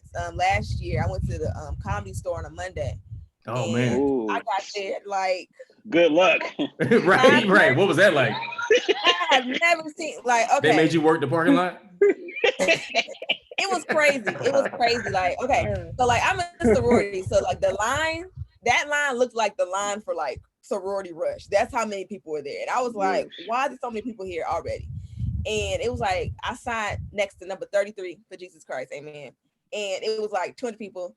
Luckily, I made it in because I may or may not have knew somebody, but I made it in on the list. And it was like legit, like some like fame shit, like one of them seeing who made the play to see who was on the list. I was like, oh, thank you. I was overwhelmed though, because I have never seen that many comedians come out for open mic in my life. Like it was crazy. LA makes you appreciate stage time, bro. Well, listen, I was like, if I don't even go up, that's fine because it is literally 300 people out here by 5 o'clock. Man. Yep. Hey, LA was the first place I seen a nigga be happy to go up at 1 o'clock. Like, nigga, all right, cool. Like, niggas get in where they he going up at 1:30. Cool, nigga. LA is very humbling, man. LA, Yeah, you could be bro. a star all over the world. I seen Martin Lawrence not be able to go up at the Comedy Store because Chris D'Elia was going up. Wow. He didn't know who he was. They didn't know who Martin Lawrence was. You know what I'm saying? Damn. What year was this? Because It was like within the last 5 years or so. Dang. Wait, who didn't know who Martin Lawrence was within the last 5 years? We said Whoever the was Comedy running Store. Whoever was running the Comedy Store was like, yeah, you come back. Wow. Martin who? Hey. Huh? Wow. Man, that's wild, bro. Why don't you come back as Shanae and we'll see what happens? Okay? Come back as Jerome. How about that? Damn, Jerome ain't in the Martin house. isn't very like Jerome mainstream. Then I guess he's not that like white. Like, Yes, he is. Yo, he's Superman. It depends on what I'm trying to generation figure though. out why somebody wouldn't know who he is. I'm thinking like compared to like a Chris Rock. No, it depends on the generation. He took a nice little break away from the stage and away from the big screen. So You know, you got a new booker in there, and they ain't done the research. They just like telling jokes, or they like watching people tell jokes. So it happens. It happens. Mel, a lot of people in the comments are asking, what sorority? Guess. Me? You said Rush. No, you said Rush. So I'm trying to. I'm playing. Okay. Rush is the interest meeting. I'm an AKA though. I was gonna say Delta. I was gonna say Delta. Nah, I knew she was an AKA. Look at her face. Don't do that. Don't do that. Oh. First time she smiled though. That's the first time she smiled, bro. Don't do that. I have been smiling throughout. Hey Ryan, you in a what are you? Yeah, I'm Phi Beta Sigma. Oh, okay. Phi Beta Sigma. I didn't know that. Incorporated. Oh yeah, you know. It's a lot of comics that are in the fraternities and sororities. Nate Jackson is a Q. Tony Baker is a Sigma. I didn't know that. Delay Kappa. Delay Kappa, yeah. Delay's a Kappa. Springer, she's a AKA. It's a lot of them. I think Big Spike is an honorary Sigma. He plays online. Cheryl Underwood is Zeta, and she was like they national president at one point. Who was? Cheryl Underwood. Oh yeah, really? Yeah, she was Zeta. Yeah. I heard. Ain't said the entertainer Kappa. I heard he's a Kappa. Ooh. Yeah, said the entertainer is a Kappa. Steve Harvey's a Q. Oh, is he? Dang, I didn't know that. That's good to know. What is your Tahir? Sabrina, you want to jump in the conversation? Or you just like looking at us and talking? I'm debt free. I'm in a no sorority or nothing like that. That's it. I had nothing. You said I'm debt free? Is that what you said? I'm debt free. That's it. Hilarious. Are you flexing that you paid your bills off? No, I didn't go to college. Okay, all right. Debt free. I got you. I was like, what you trying to say? Paid off my student, paid off my car, paid off my cell phone, debt free. Oh shit. Yes. I had nothing to contribute. I don't know why you called me out like that. You have been quiet for the last 10 minutes. It wasn't just in the last conversation. I forgot to bring. I asked G King where he was, but he didn't hear me. So I'm out here. I'm out here in Sacramento right now. Is that your room? This my little. This my lotion. That's his lotion. Not his room, but that's his lotion. I told him I had to use his room to go zoom with the homies. He was like, "Cool." Clanked it up a little bit. Can you imagine though a chick walking in that room with GK, and that's his bedroom? She walk in like, I'm gonna go ahead and leave. Right. Your parents still together. Why you live in this room? Your parents is friends, ain't they? Hey, bro, I've been chilling with heck of my little cousins, cuz this is wild. That's fun, man. Hey, Sabrina, have you tried getting on stage yet? Yeah, what? Have you tried getting on stage yet? No, I want Sabrina doing comedy? What? I'm trying to get her to do it now. So you have been on stage or no? No, I want to though. You should definitely try it. I feel like you got the core thing you need to have to get on stage. The rest is like mileage and like trying to figure out what you want to talk about. But you got it though. I definitely know. I have like a whole bunch of stuff written down on my phone that I would talk about. I have like my whole set list for a good. I have a strong 20. That means she got a strong 7. No, right. I've been being around. Ain't never been on stage. I got about at least a hot 35. I got a strong. I've been studying. I got a strong 20, man. I got a strong 47. Let me tell you. Mess around and have a strong 5. 3 minutes. Man, I thought I had a strong hour my first time on stage. I had a super strong 6 minutes. I mean, it was fierce. I got a strong 10. Hey, comedy is harder with people. Hey, you're not gonna know till you say it in front of people. Oh yeah, definitely. Right, to hear you have been on stage and ran out of material and you wait like, hey, was that the light? Oh man, was that the light right there? That wasn't material, the light.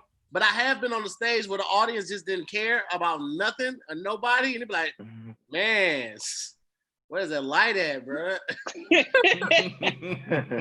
That's the only time a nigga look for a light when he bombing. Like, hey, nigga, yo, that's my only worry is I'm gonna miss the light because I'm low key blind, so I ain't gonna see it, and people will be like, "Nah, you gonna fuck off." I'm gonna be like, "Hey, when you're not doing bad, all your senses get good. Your seeing gonna be good. Man. You gonna smell popcorn. You gonna hear it. Hey, you gonna hear the ice maker. You gonna hear the ice maker going. Bro. All your senses get good when you're not doing well. Time be going slow." Man, how much time I've had some craziest shows happen. I was doing a show at one club out here, and the power went out. Everything, the whole building. and I turned my flashlight on my camera on, and everybody else in the audience turned their flashlight and pointed it toward the crowd. I mean, pointed it toward the stage, and we rocked out for the rest of my set. That's dope, bro. Via flashlight, and it was That's just dope. so dope.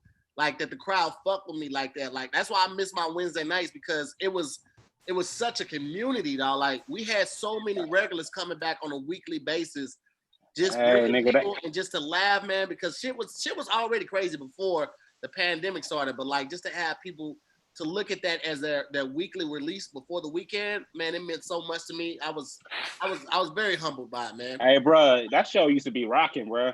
That was like the hottest night. Damn there. Man.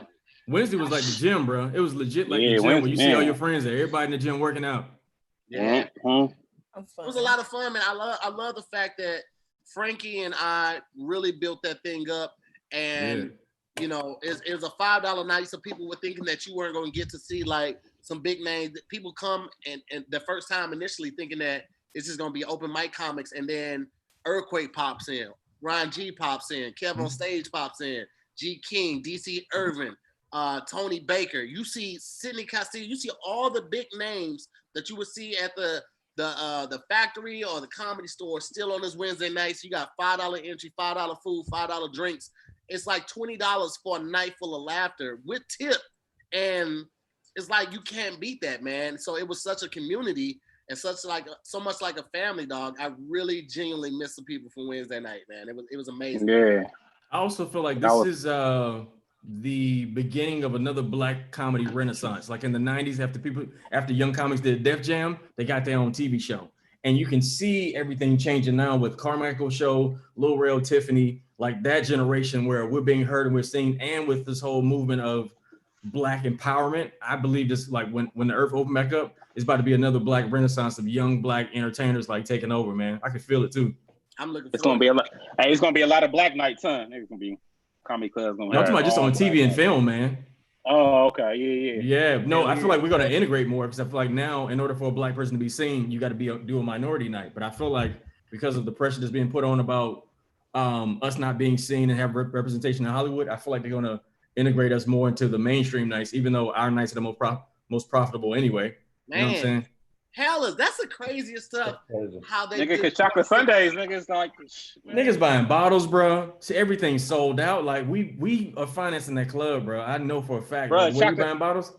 Hey, you want the only time you see the Laugh Factory pack like that is Chocolate Sundays, nigga. You know, right. You know what I'm saying? I heard the wait list for Chocolate Sundays is like 2 years. No, it's 3. It's not even a joke. It's like legit 3 years. It's not even. Listen, I wish I was lying. When I first got on Chocolate Sundays, my first date was 1.5 years, right? And the only way that you go on before that is if you're literally there every Sunday and somebody doesn't show up and somebody vouches for you that you're funny enough to go up. But that wait list at Chocolate Sundays is legit.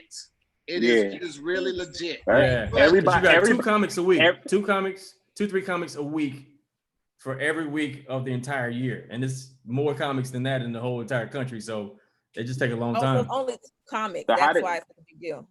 Yeah. Chocolate Sundays is the hottest show in the country. The hottest, most diverse, most longest running show in the entire country. And when you do it, it's absolutely worth it. I think it's like 3 minutes at the most.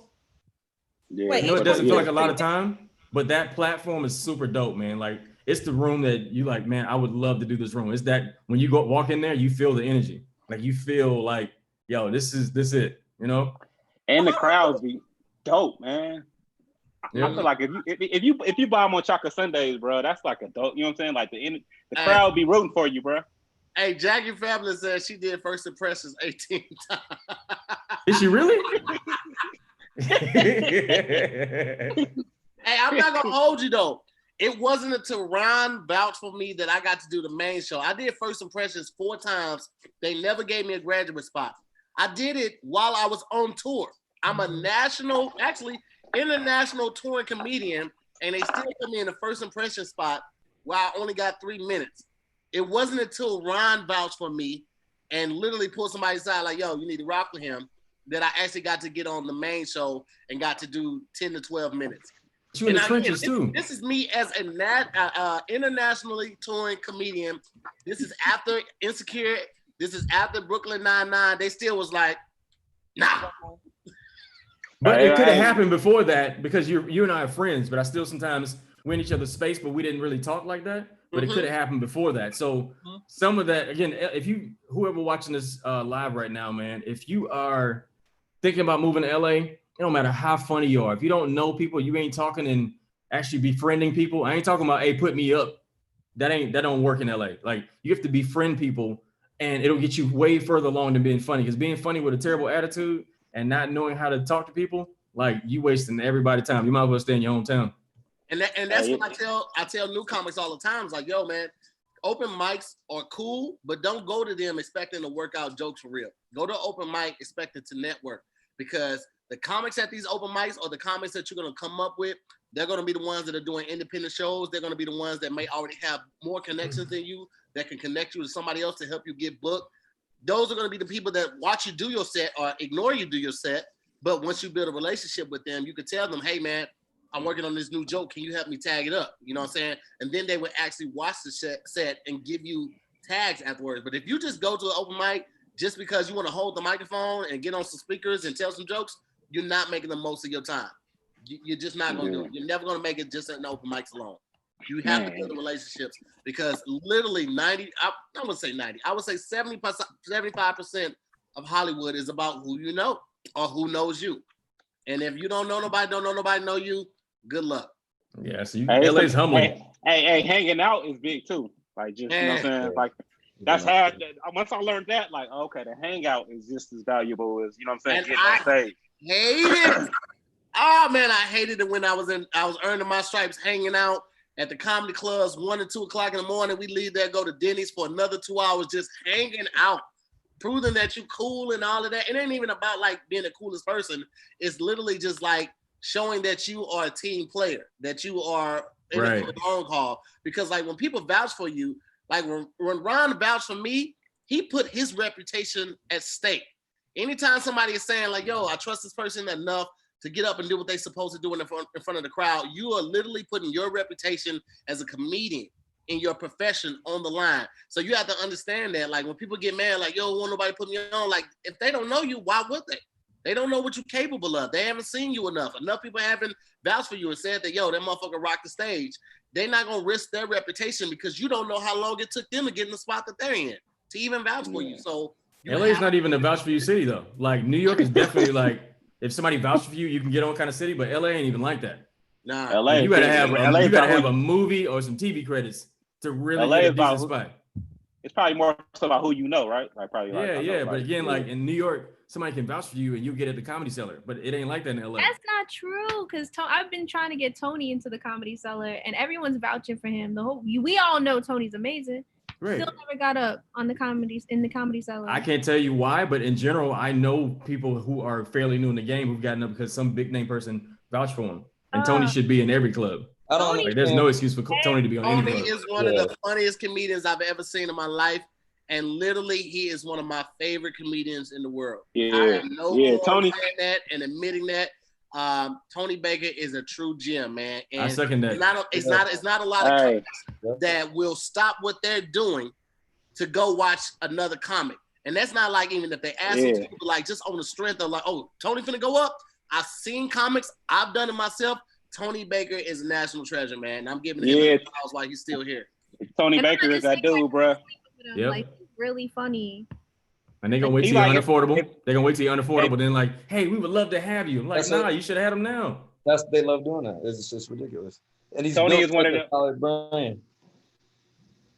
It's crazy. Tony's one of them. If I see him on a flyer, I'm definitely going to go check it out. Right. Hell yeah. Well, listen, real quick, guys. To everybody that's watching, man, we are literally at 700 likes, and we're at 1,700 people in here, man. If we can get those likes up to 1,000, man, to help this video stay alive, I greatly appreciate it, man. We are getting into like the last 30 minutes of it, and we're gonna touch on a couple topics real quick, but let's go ahead and get those likes up if we can get it up to 1,000. Just some topical stuff real quick. You don't have to speak on it if you don't want it. Hollywood is trying to cancel Nick Cannon. because of an old interview that surfaced. And people are feeling some type of way about it. I feel like Nick did the best that he could in that interview and treading lightly, but also speaking how he felt and speaking how you feel about what's going on in your community. I don't think people from another community should be able to counsel you for that, but that's just my opinion. And Nick is not just a person who just talks the talk, but he also walked the walk. Like he had Wildin' Out for over 10 years and has made a lot of people famous, a lot of people a lot of money, giving back to a lot of communities. He's out there on the front line, and you know, I stand in solidarity with Nick. I feel like, you know, it was an old footage that surfaced, and I feel like they would do anything to tear down any mortars or any positive role models that we have in our community, and I'm just not gonna stand for it. So that's just my 2 cents on it. Yeah, we live in a time where freedom of speech is gonna cost you something, man. And him having Professor Griff on, like you already kind of know his lane. You know what I'm saying? It's like hiring. I think one time they hired Eddie Griffin to do a correspondence dinner and got mad at him for being Eddie Griffin. I'm like, you hired him. That's what he does. You know what I'm saying? That's what he does. So you can't be shocked when you read the ingredients and now you're mad because you tasted what you ordered. You know what I'm saying? But as far as Nick, man, like sometimes you have moments like that. At least he's on this side of history instead of like a Terry Crews who keeps playing on a different side, you know. And I think he more got shamed too, because I think he partnered and quoted Farrakhan. I still got to watch the whole interview, but I think because he quoted Farrakhan, which I know everybody thinks he's an anti-Semite, but again, it depends on the people that speak to you that look like you tend to listen to them more than somebody who'd be on the other side. So I get it. My 2 cents are, I've been a Nick Cannon fan since all that. So like he has really done this whole mogul thing. He's played a lot of, like, he's done the money thing, right? My thing was he had a lot of people on his payroll that now are out of a job. And that's what I was like, damn. Yeah. That like the whole wide, especially being in Atlanta, like the Atlanta comedians like these are like people who I bump shoulders with when I do decide to go out. And it's like, damn, these people ain't got no job now. Like luckily the people like Carlos and Chico in DC have like 85 South show, and some people have other endeavors, but a lot of people just lost their job. And from the clip, I think a lot of people are misconstruing what he's getting quote unquote canceled for, because it's not the one clip where he said the white people are barbaric. It's the other clip where he went like full Hotep mode and said that like the black people were the original Israelites. It's a whole thing. I didn't watch the whole thing because I just couldn't deal with it. But it's that chunk, like that anti-Semitism, like that the white folks do not play by anti-Semitism. Like once you start getting the white people or the Jews. Both, like that's really like, but I mean, white people are anti-Semitic in their own right, but once you outwardly anti-Semitic and like they're like, all right, now we cutting it out. I think he could have slid with the other barbaric comment because the second time I only saw that one part right there. I didn't see the other. You got to see the whole thing. It's about an hour and a half. You have to watch the whole thing. And one of my followers took one for the team and watched the entire interview, and they were like, nah, this dude's crazy. Like it was the guy who he was talking to from Public Enemy. It's Professor Griff. Like they was wilding, like they went full. That's like, how he talked though. So when you have him on, you gotta address it. You can't like not go there if he have him on. And someone made a great point. It's like so I don't know if y'all familiar with that, maybe it's a Southern thing, but we have like the Black Israelites who like stand with purple and gold shirts outside of like public places and yell at people with megaphones. He was saying the same shit that niggas be saying. And it's like they don't have nothing to lose, but Nick Cannon has too big of a platform to like say certain things. And I think he has to, you know, I guess deal with that. It's like unfortunate. Donald Sterling kind of at home conversation versus in public conversation. Like that's something you can't really, granted freedom of speech, but you can't really say that kind of stuff in front of company. And it's like what he was saying was like, all right, because like the Farrakhan, like that stuff gets real anti-Semitic, misogynistic, homophobic. Like it's just like a big umbrella problematic that those statements get, and that's what the problem is. Gotcha. Okay.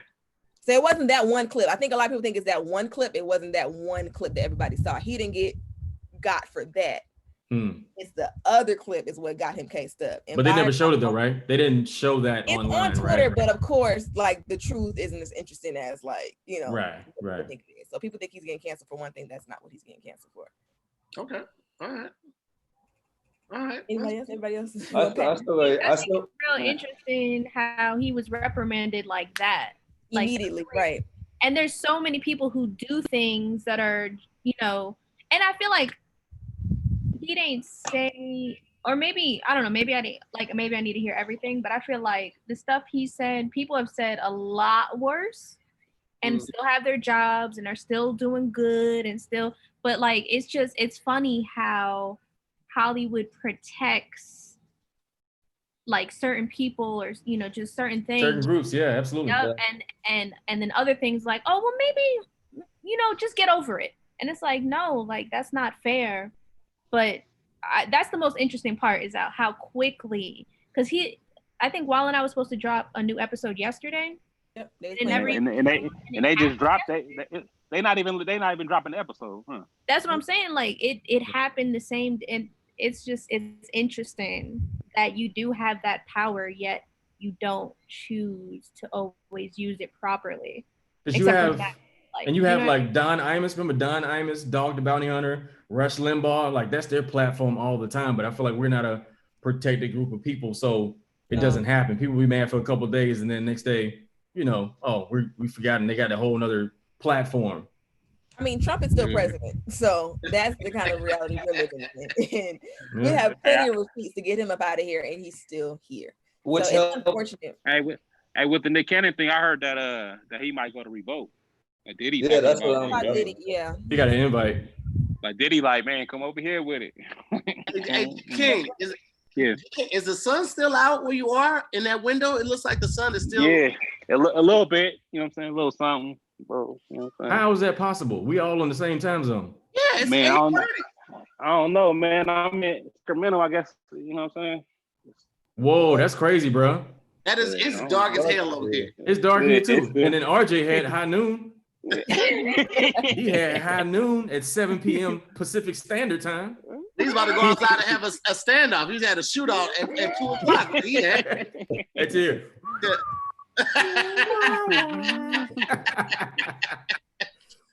With the do-rag on. Whatnot. I think touching on your point about Trump still being president, that just adds to the confusion because recently he just said something about the Confederate flag being free speech or some shit like that. He said that, but when I'll even flip it. Meryl Streep once called Harvey Weinstein God on stage and people just laughed about it. Harvey Weinstein. Yeah, exactly. Meryl. So look, Nick Cannon doesn't get that. Kanye doesn't get that. And this isn't, look, touching on how we're not protected, like the term of anti-Semite, of Semitism in itself, if you look it up for yourself, I didn't see the whole interview either, but I saw a clip. And if you look at the origins of Semitism, it traces to North Africa and across Asia. You know what I'm saying? So I have yet to still look at the whole interview, so I can't really speak on the interview, but the fact that something like that is Googleable, if that's a word, Googleable. It should be. I've been saying it for years. It definitely should be a word. The fact that that's Googleable, but then we know what it is with the Confederate flag, and Did Donald you say Confederate Trump. What? That was I wasn't gonna say that. I was just. That's not even in context. No, you about to get canceled now on accident. Everything I said, you would point that out. Yeah. Cancel culture, right? I'm a comedian, man. Oh yeah, you're hilarious. But it just adds to confusion, and it's I don't know. We in a mess right now, and we see who really cares about us. But Viacom CBS leaving Nick Cannon, like I think he should go to revolt, because I mean Viacom CBS is another one of them big conglomerates. And we need to stick together more than ever nowadays. So ain't nobody mad at the friends of Epstein, though. You said what? Ain't nobody mad at the friends of Epstein, and they still didn't arrest the cops that killed Breonna Taylor. Ain't so nobody. It depends. It's depends. Right in our faces. It's all in our faces. It's right there, And so real quick before we get up out of here, it's 8:34 now. Switch topics real quick.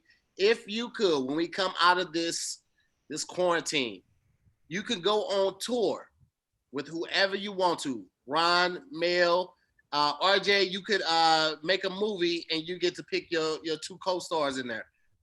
Who you choosing, Mel? It has to be comedians because I'm gonna say New Edition. I want everybody there. Everybody, nobody fighting, no foolishness. I want everybody to do Home Again. We're gonna go back to Candy Girl. No, but comedian wise, I don't know. I think I'm gonna do like I want to do something like I really want to see more like female comedian solidarity, and like we can do like the princesses of comedy. So we can have, since everybody's still with us from the Queens of Comedy, we can have, you know, Adele, Monique, Miss Laura, and some more, and then like me and my friends, my female comedian friends from Atlanta, and we like passing of the torch. I think that would be really cute. Like I feel like we need to do and then like bridge the gap like with the generation in between the queens and the prince, and well I guess we can be like the Duchess or something, and then we can have like the Tiffany. The Duchess? We'll figure the court out later. But like we can have the people who are in between, like Melanie Camacho, who's been like super inspiration for me. That's why I don't go by Melanie Mitchell. I go by just Mel, because I'm like, I don't want to even. I get it. But yeah, so like her, Tiffany Haddish, of course, because I feel like people give Tiffany a hard time. I don't like that. But like she really has done the damn thing, especially for like this generation of like female comedians, and making that crossover to film. Yeah, I think that'll be cute. Okay. Y'all gonna come? Yeah, I pull up for sure. I will say this: I've only had 2 people flake on me on Zooming with the homies, and both of them were female comedians that I truly respect. But I was just like, damn, y'all did your boy. One person fell asleep. The other person ain't even hit me since they were booked. I was just Were they old? Were they old? Nah, they were in a different time zone. Okay, all right. She had cramps. We gonna say that. So funny. Person ain't hit me. I was like, damn, that's where we at with it. I was like, all right, shit. No, I needed my nap. That's what's up. What about you, Ron? If you when this is all over, if you can go on tour with anybody, who would it be with? Man, I honestly want to do something dope and like put on all the young comics of my class and generation. Cause I feel like we've been grinding, man. I feel like you're in my class, Tony in my class, Keon, like BT, like it's a whole group of us that have been doing this thing for a while that have not seen. And every time they redo a show that we grew up loving, they would put the same old niggas on. No disrespect to the old cats, but like, yo, it's a whole generation of young funny cats with a point of view, social media numbers, in tune. We actually out here in these streets doing these protests. And I just feel like our generation is like about to do something that's never been done, like ever. You know what I'm saying? We all got the DNA of Dick Gregory, you know what I'm saying, in us. We got a little bit of Richard Pryor, we got a little bit of Bernie Mac, and a little bit of Eddie Murphy and Kevin Hart, like just took the ceiling off for whatever boundaries that a Black comic can have. So I just feel like our generation is like so needed and necessary right now. And I just want to create a platform for us. Because they got to come through Chocolate Sundays to even get on. And I've seen them, but the industry don't know these cats because they ain't coming to see us on these, Black nights or whatever. But I seen them and I want to put them on. Okay. That's what's up. That's what's up. What about you, G King? If you could go on tour with anybody after this is all said and done, who you going on tour with? You said who I'm going on tour, who I'm taking with me on tour? Either way, brother. Either way. Man, bro, I ain't going to tour with anybody that's touring. Bro. It don't matter. With a better phone.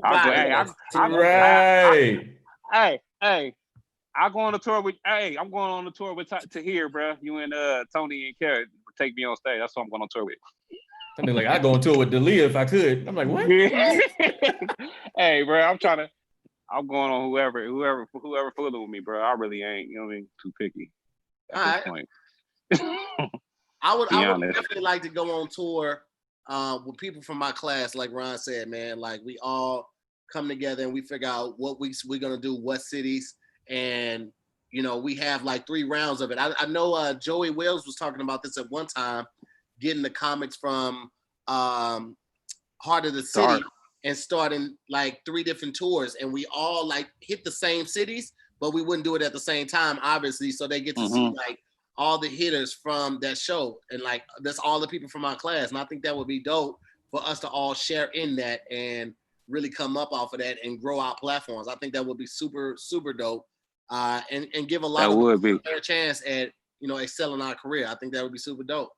RJ, who would you do a movie with, man? Yeah, that would be dope. Hey. Hold on. I gotta put improv in there though, because I'd be remiss because I've been doing that for too long. I gotta show love to improv. If I were to go on tour, like doing an improv stage, I either do it with my team who I do Pass That Blunt with at UCB Franklin, and we are the hottest late night shows there, and we all black. So it'd either be with them or white women, the all black cast. Oh, white women is hilarious. I love them. I love all those guys. Those are my homies. So I'll either go with them on my team with Pass That Blunt. If there was a movie, it'll have to be Michaela Cole and this is a random one, but I think this dude is funny. Freddie Gibbs. Yeah. Michaela Cole is the future, in my opinion, and she's the inspiration. And Freddie Gibbs, that dude just funny. And he's from Indiana, so you know. Indiana, man. Yeah. Indiana, Gangsta Gibbs, man. Yeah. Hey, RJ, could you do me a favor real quick? Could you say Dipset real quick one time for the one time? It's the do-rag placement that's, Tied in the back, loose in the front. I think this is a setup. I'm like, hey, you say we lie, no lie. He wearing it like a lace front too. I look great. No, in fact, y'all laughing. I look great today, and I'm drinking water out of a wine glass. Hey, oh, that's water? I thought you were drinking a drink. Is there water the whole time? Look how you hold it though. Water. Yeah, heathens. I'm drinking water today. Yes, I am a heathen, RJ. I embrace who I am every day. I love it, man. I love it. Too. I can't have I'm a hood rat. I do hood rat things with my hood rat friends. All of that. We be boosting the shit out of Walgreens. We like that shit, man. Don't slip on yourself. That wine water cloudy. Answering this question. Don't ever come for me. This alkaline, man. I just got it. Talking about cloudy. What you say, Sabrina? That I'm answering the question even though you didn't ask me, because I don't know if you know this, but I was a concert caterer for 9 years of my life, where I went on tour with different music artists and comedians and like everything you could think of. So who I would want to go feed on tour, come on with it. Obviously Tony, so we could get it in every city. Hilarious. And Jerry Seinfeld, Sinbad, because I think that the three of them on stage would be like, that's his, first of all, that's all his inspiration. But I want Tony to headline, even though I doubt Jerry would be down for that. And Jerry gonna get $1 million.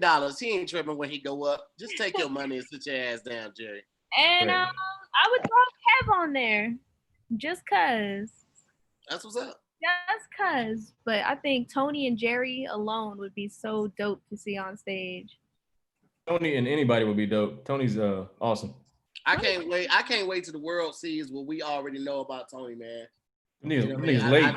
Late. They hella late, man. When the world realizes, when Saturday Night Live realizes how bad they messed up not getting Tony, I am gonna just sit back and smile with the glee of a child, because it's like, y'all had y'all chance. Y'all passed up on a phenomenal black comedian because you felt like you could only have 2 or 3 on there at a time. When they realize that, I'm like, and I hope that I'm rich at the time. So if even Tony is considered, I'm like, man, nah, don't do it. Don't do it. I'll give you what they will pay you. Don't do it. Just keep doing you, because they do that shit all the time, man. I don't ever want Tony to have to like go back to somebody that feel like that he wasn't good enough at the time, because he's so underrated, but so extremely talented. I feel like people always shoot themselves in the foot when they realize how much they mixed up. It's the same thing like when the record companies passed up on Kanye and they passed up on Drake. Like Drake got passed up a couple times too. So it's the same thing, man. It's too Tony's late the one now. that got away. He's the one that got away. Rats. What was I thinking? Hell yeah, man. I love it. So it is what it is. And yeah, man, we gonna make it happen. I'll agree with you, Ron. I feel like after this is over, it's gonna be like the revamp of a Black Renaissance. It's gonna be like the Harlem Renaissance. You got so many people that are adjusting and being able to pivot so fast and coming up with their own companies, or creating the platforms for them to get their art out, their talent out. I think when all of this is over and we can go back outside, people are going to gravitate to the concerts and the shows that these entertainers and these producers and these clothing designers and all of that are doing right now. And I think this is going to be the time for us to really take grasp of our future and do the best that we can with it. And that's what It's we're about really to happen, man. And we make everything dope. Everything dope about social media, all these challenges, fashion, man. We put the sauce on everything, man, especially music. Every social media dance is our music, and some kid from the hood came up with it, but we don't own it. So I feel like now that's going to change, man. Absolutely. Definitely. And I'm looking forward to it, man. I think We definitely got an influence on everything, bro. I hate when people be like, go back to your own country. You know how boring America would be if all blacks left? Y'all would be bored as fuck without us, bro. Bored. Every Bored. That shit gonna be dry. That shit gonna be so dry. Music came from us. All the cool stuff. Nigga, the NBA, all layups. Hey, NBA be whack, nigga. It's all layups. Wouldn't be no more baked macaroni and cheese. That shit would be whack. Can you imagine never tasting baked macaroni and cheese unless you're a vegan, Sabrina? But never tasting baked macaroni and cheese again in your life, man. Shit. That's crazy. That's a crazy thought to fathom. Everybody be shaped like Capri Suns, because you know we stand up for shapes too. Everybody shaped like a half drunken Capri Sun. They don't want them curves. They don't know what to do with them. Because less than 5 years ago, you call a white girl thick, she'd be on suicide watch. Now, they laying on that table. The same stuff they shamed of over, they on that table. They financing to look like us. Lips, cheeks, hips. Hey, you thick? Oh my God, he called me thick. Oh God. Fat ass? Oh, that was I'm fat. Oh God. Like Paul Mooney said, all that big shit. They embracing it now. Yeah, they ain't. What you say, Mel? Like Paul Mooney said, embracing it Paul now. Mooney said all the big shit come from Africa. All the big lips, big ass, big titties, everything is Africa. We're taking all that shit with us when we go back to Africa. Bunch of juice pouches. Oh shit. It's a good time, man. Good time. I'm looking forward. I agree, bro. But I feel like this is definitely a time for you. Like if you were an entertainer or you are an entertainer or you got a business or something like this, this is a time for you to get all your ducks in a row. So when the world opens up, you got everything in order, get your paperwork, get registered, get licensed, get your copyright, all of that type of stuff. Protect your intellectual property. Do all of that now. So when the world opens up, you can hit the ground running and stay on top of it, man, because time favors those that are prepared for it, man. So you got to be ready. Like right now, you got a great break to get a lot of stuff done. Make that shit happen, man. Make it happen. Do it right.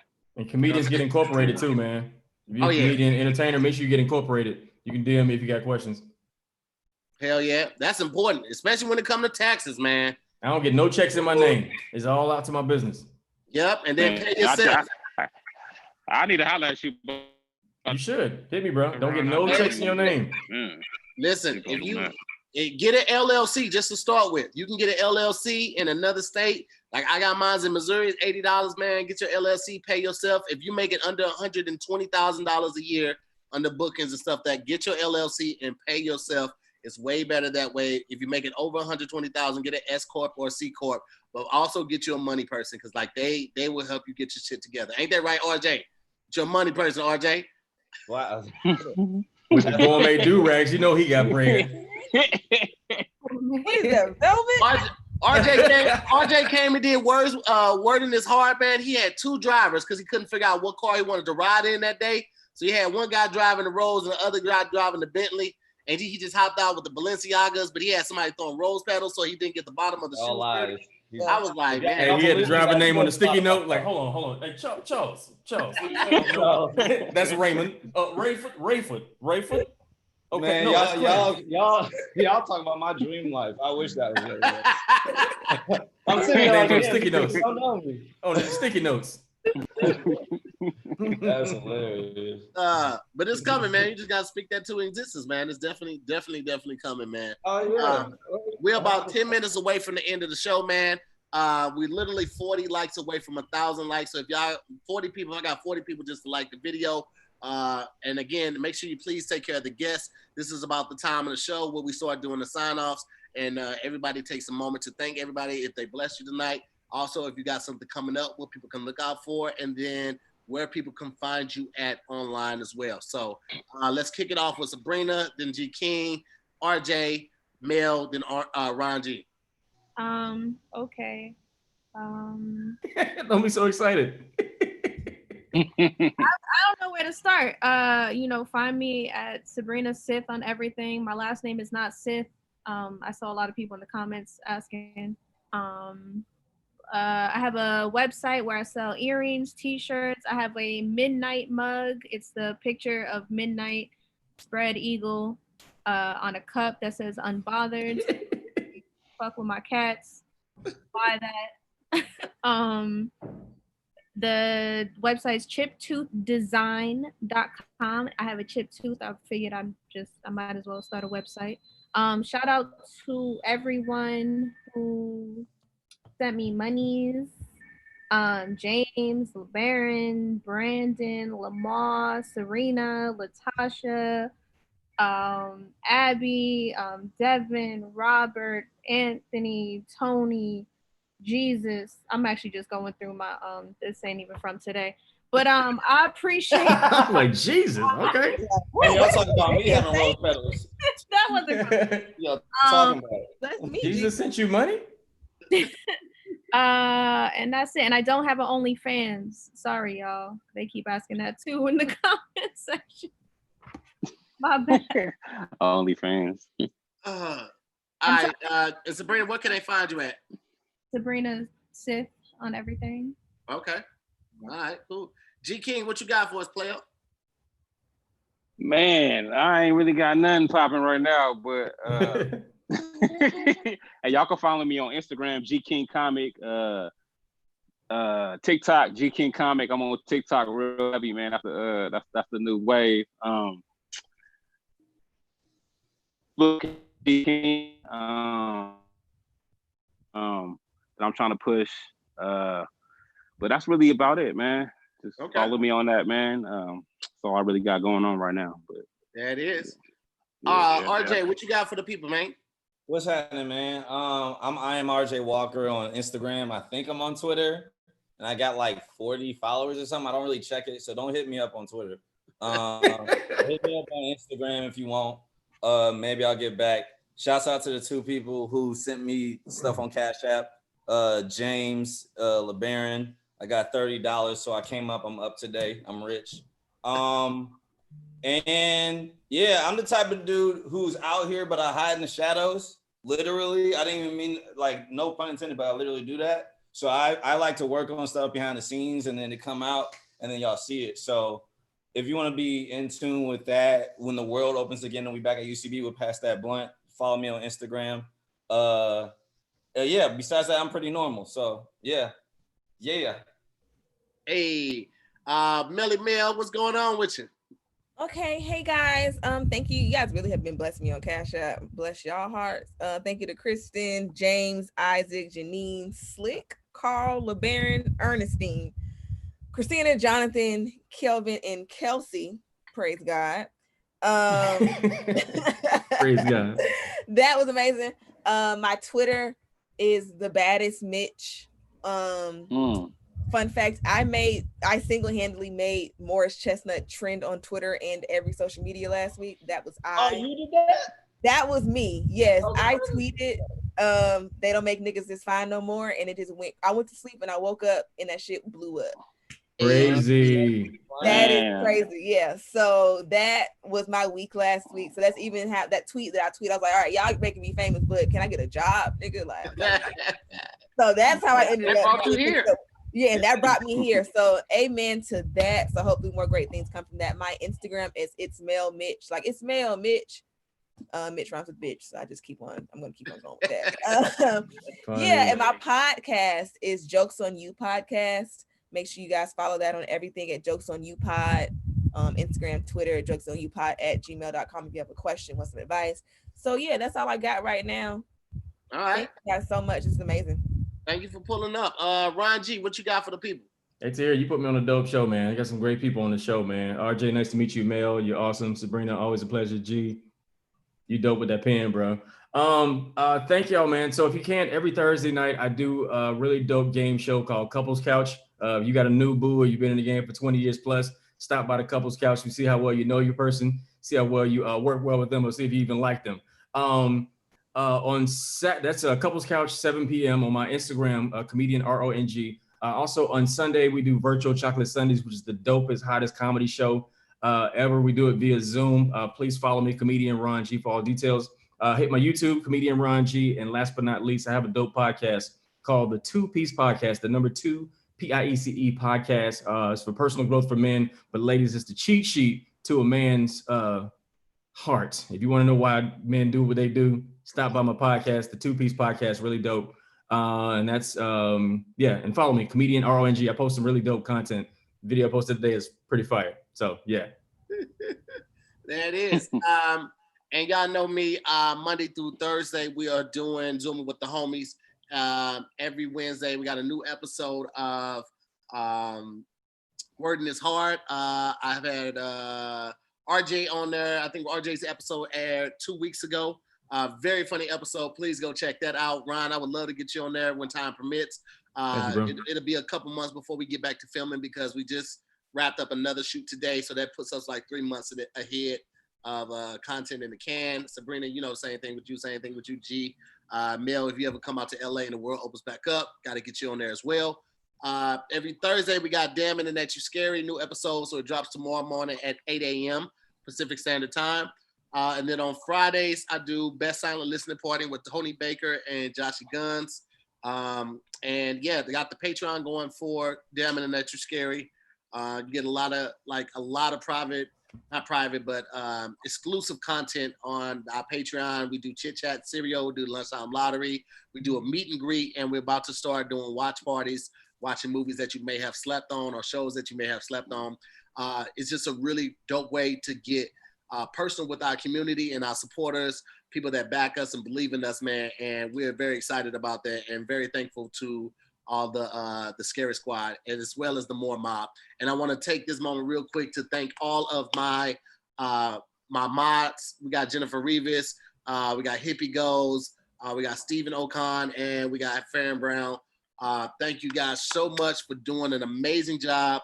Always staying on top of things and really just looking out for me, the brand, and continue to progress us as one whole unit. So appreciate y'all. Love y'all from the bottom of my heart, man.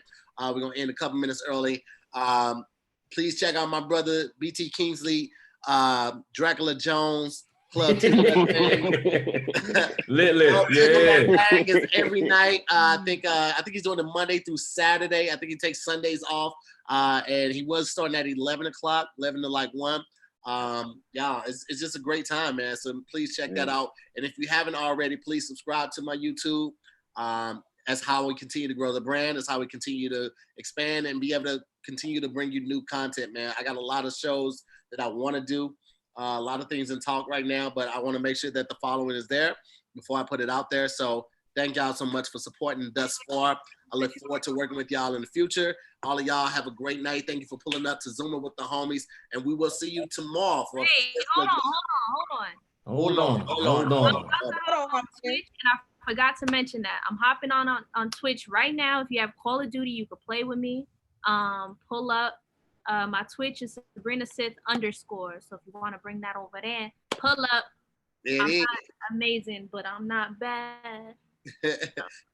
Tomorrow night is going to be a very special episode of Zooming with the Homies. I'll announce it tomorrow because I literally signed an NDA because of this. But it's going to be me, Tony Baker, Patrick Cloud, and Tangerine Martin / Thomas. But it's going to be a pretty dope episode. So make sure y'all pull up for that tomorrow. It's going to be 7 p.m. to 9 p.m. Pacific Standard Time. And as always, man, love y'all. Peace out. Y'all be safe. And I'll talk Peace out, man. Hey. Bye. Oh, wait, everybody. I'm sorry. I did not thank all the people that donated me, and I always do that. So let me just make sure I get that out. Kelsey, Kelvin, Latasha, Steve, J-Mo, Nyla, Janine, James, Victoria, Crystal, Richard, Lawrence, Derek, Kelvin, She's So Special, LeBaron, Danita, Cantrion, David, and J-Mo, Imani, Shane, Isaac, Janine. Oh, that Janine was from yesterday. But thank you guys so much for your donations. Definitely appreciate it. Definitely did not try to leave you guys out. I appreciate you guys the utmost. Thank y'all so much, and y'all be safe tonight. Peace. All right, y'all. Later, y'all. Bye.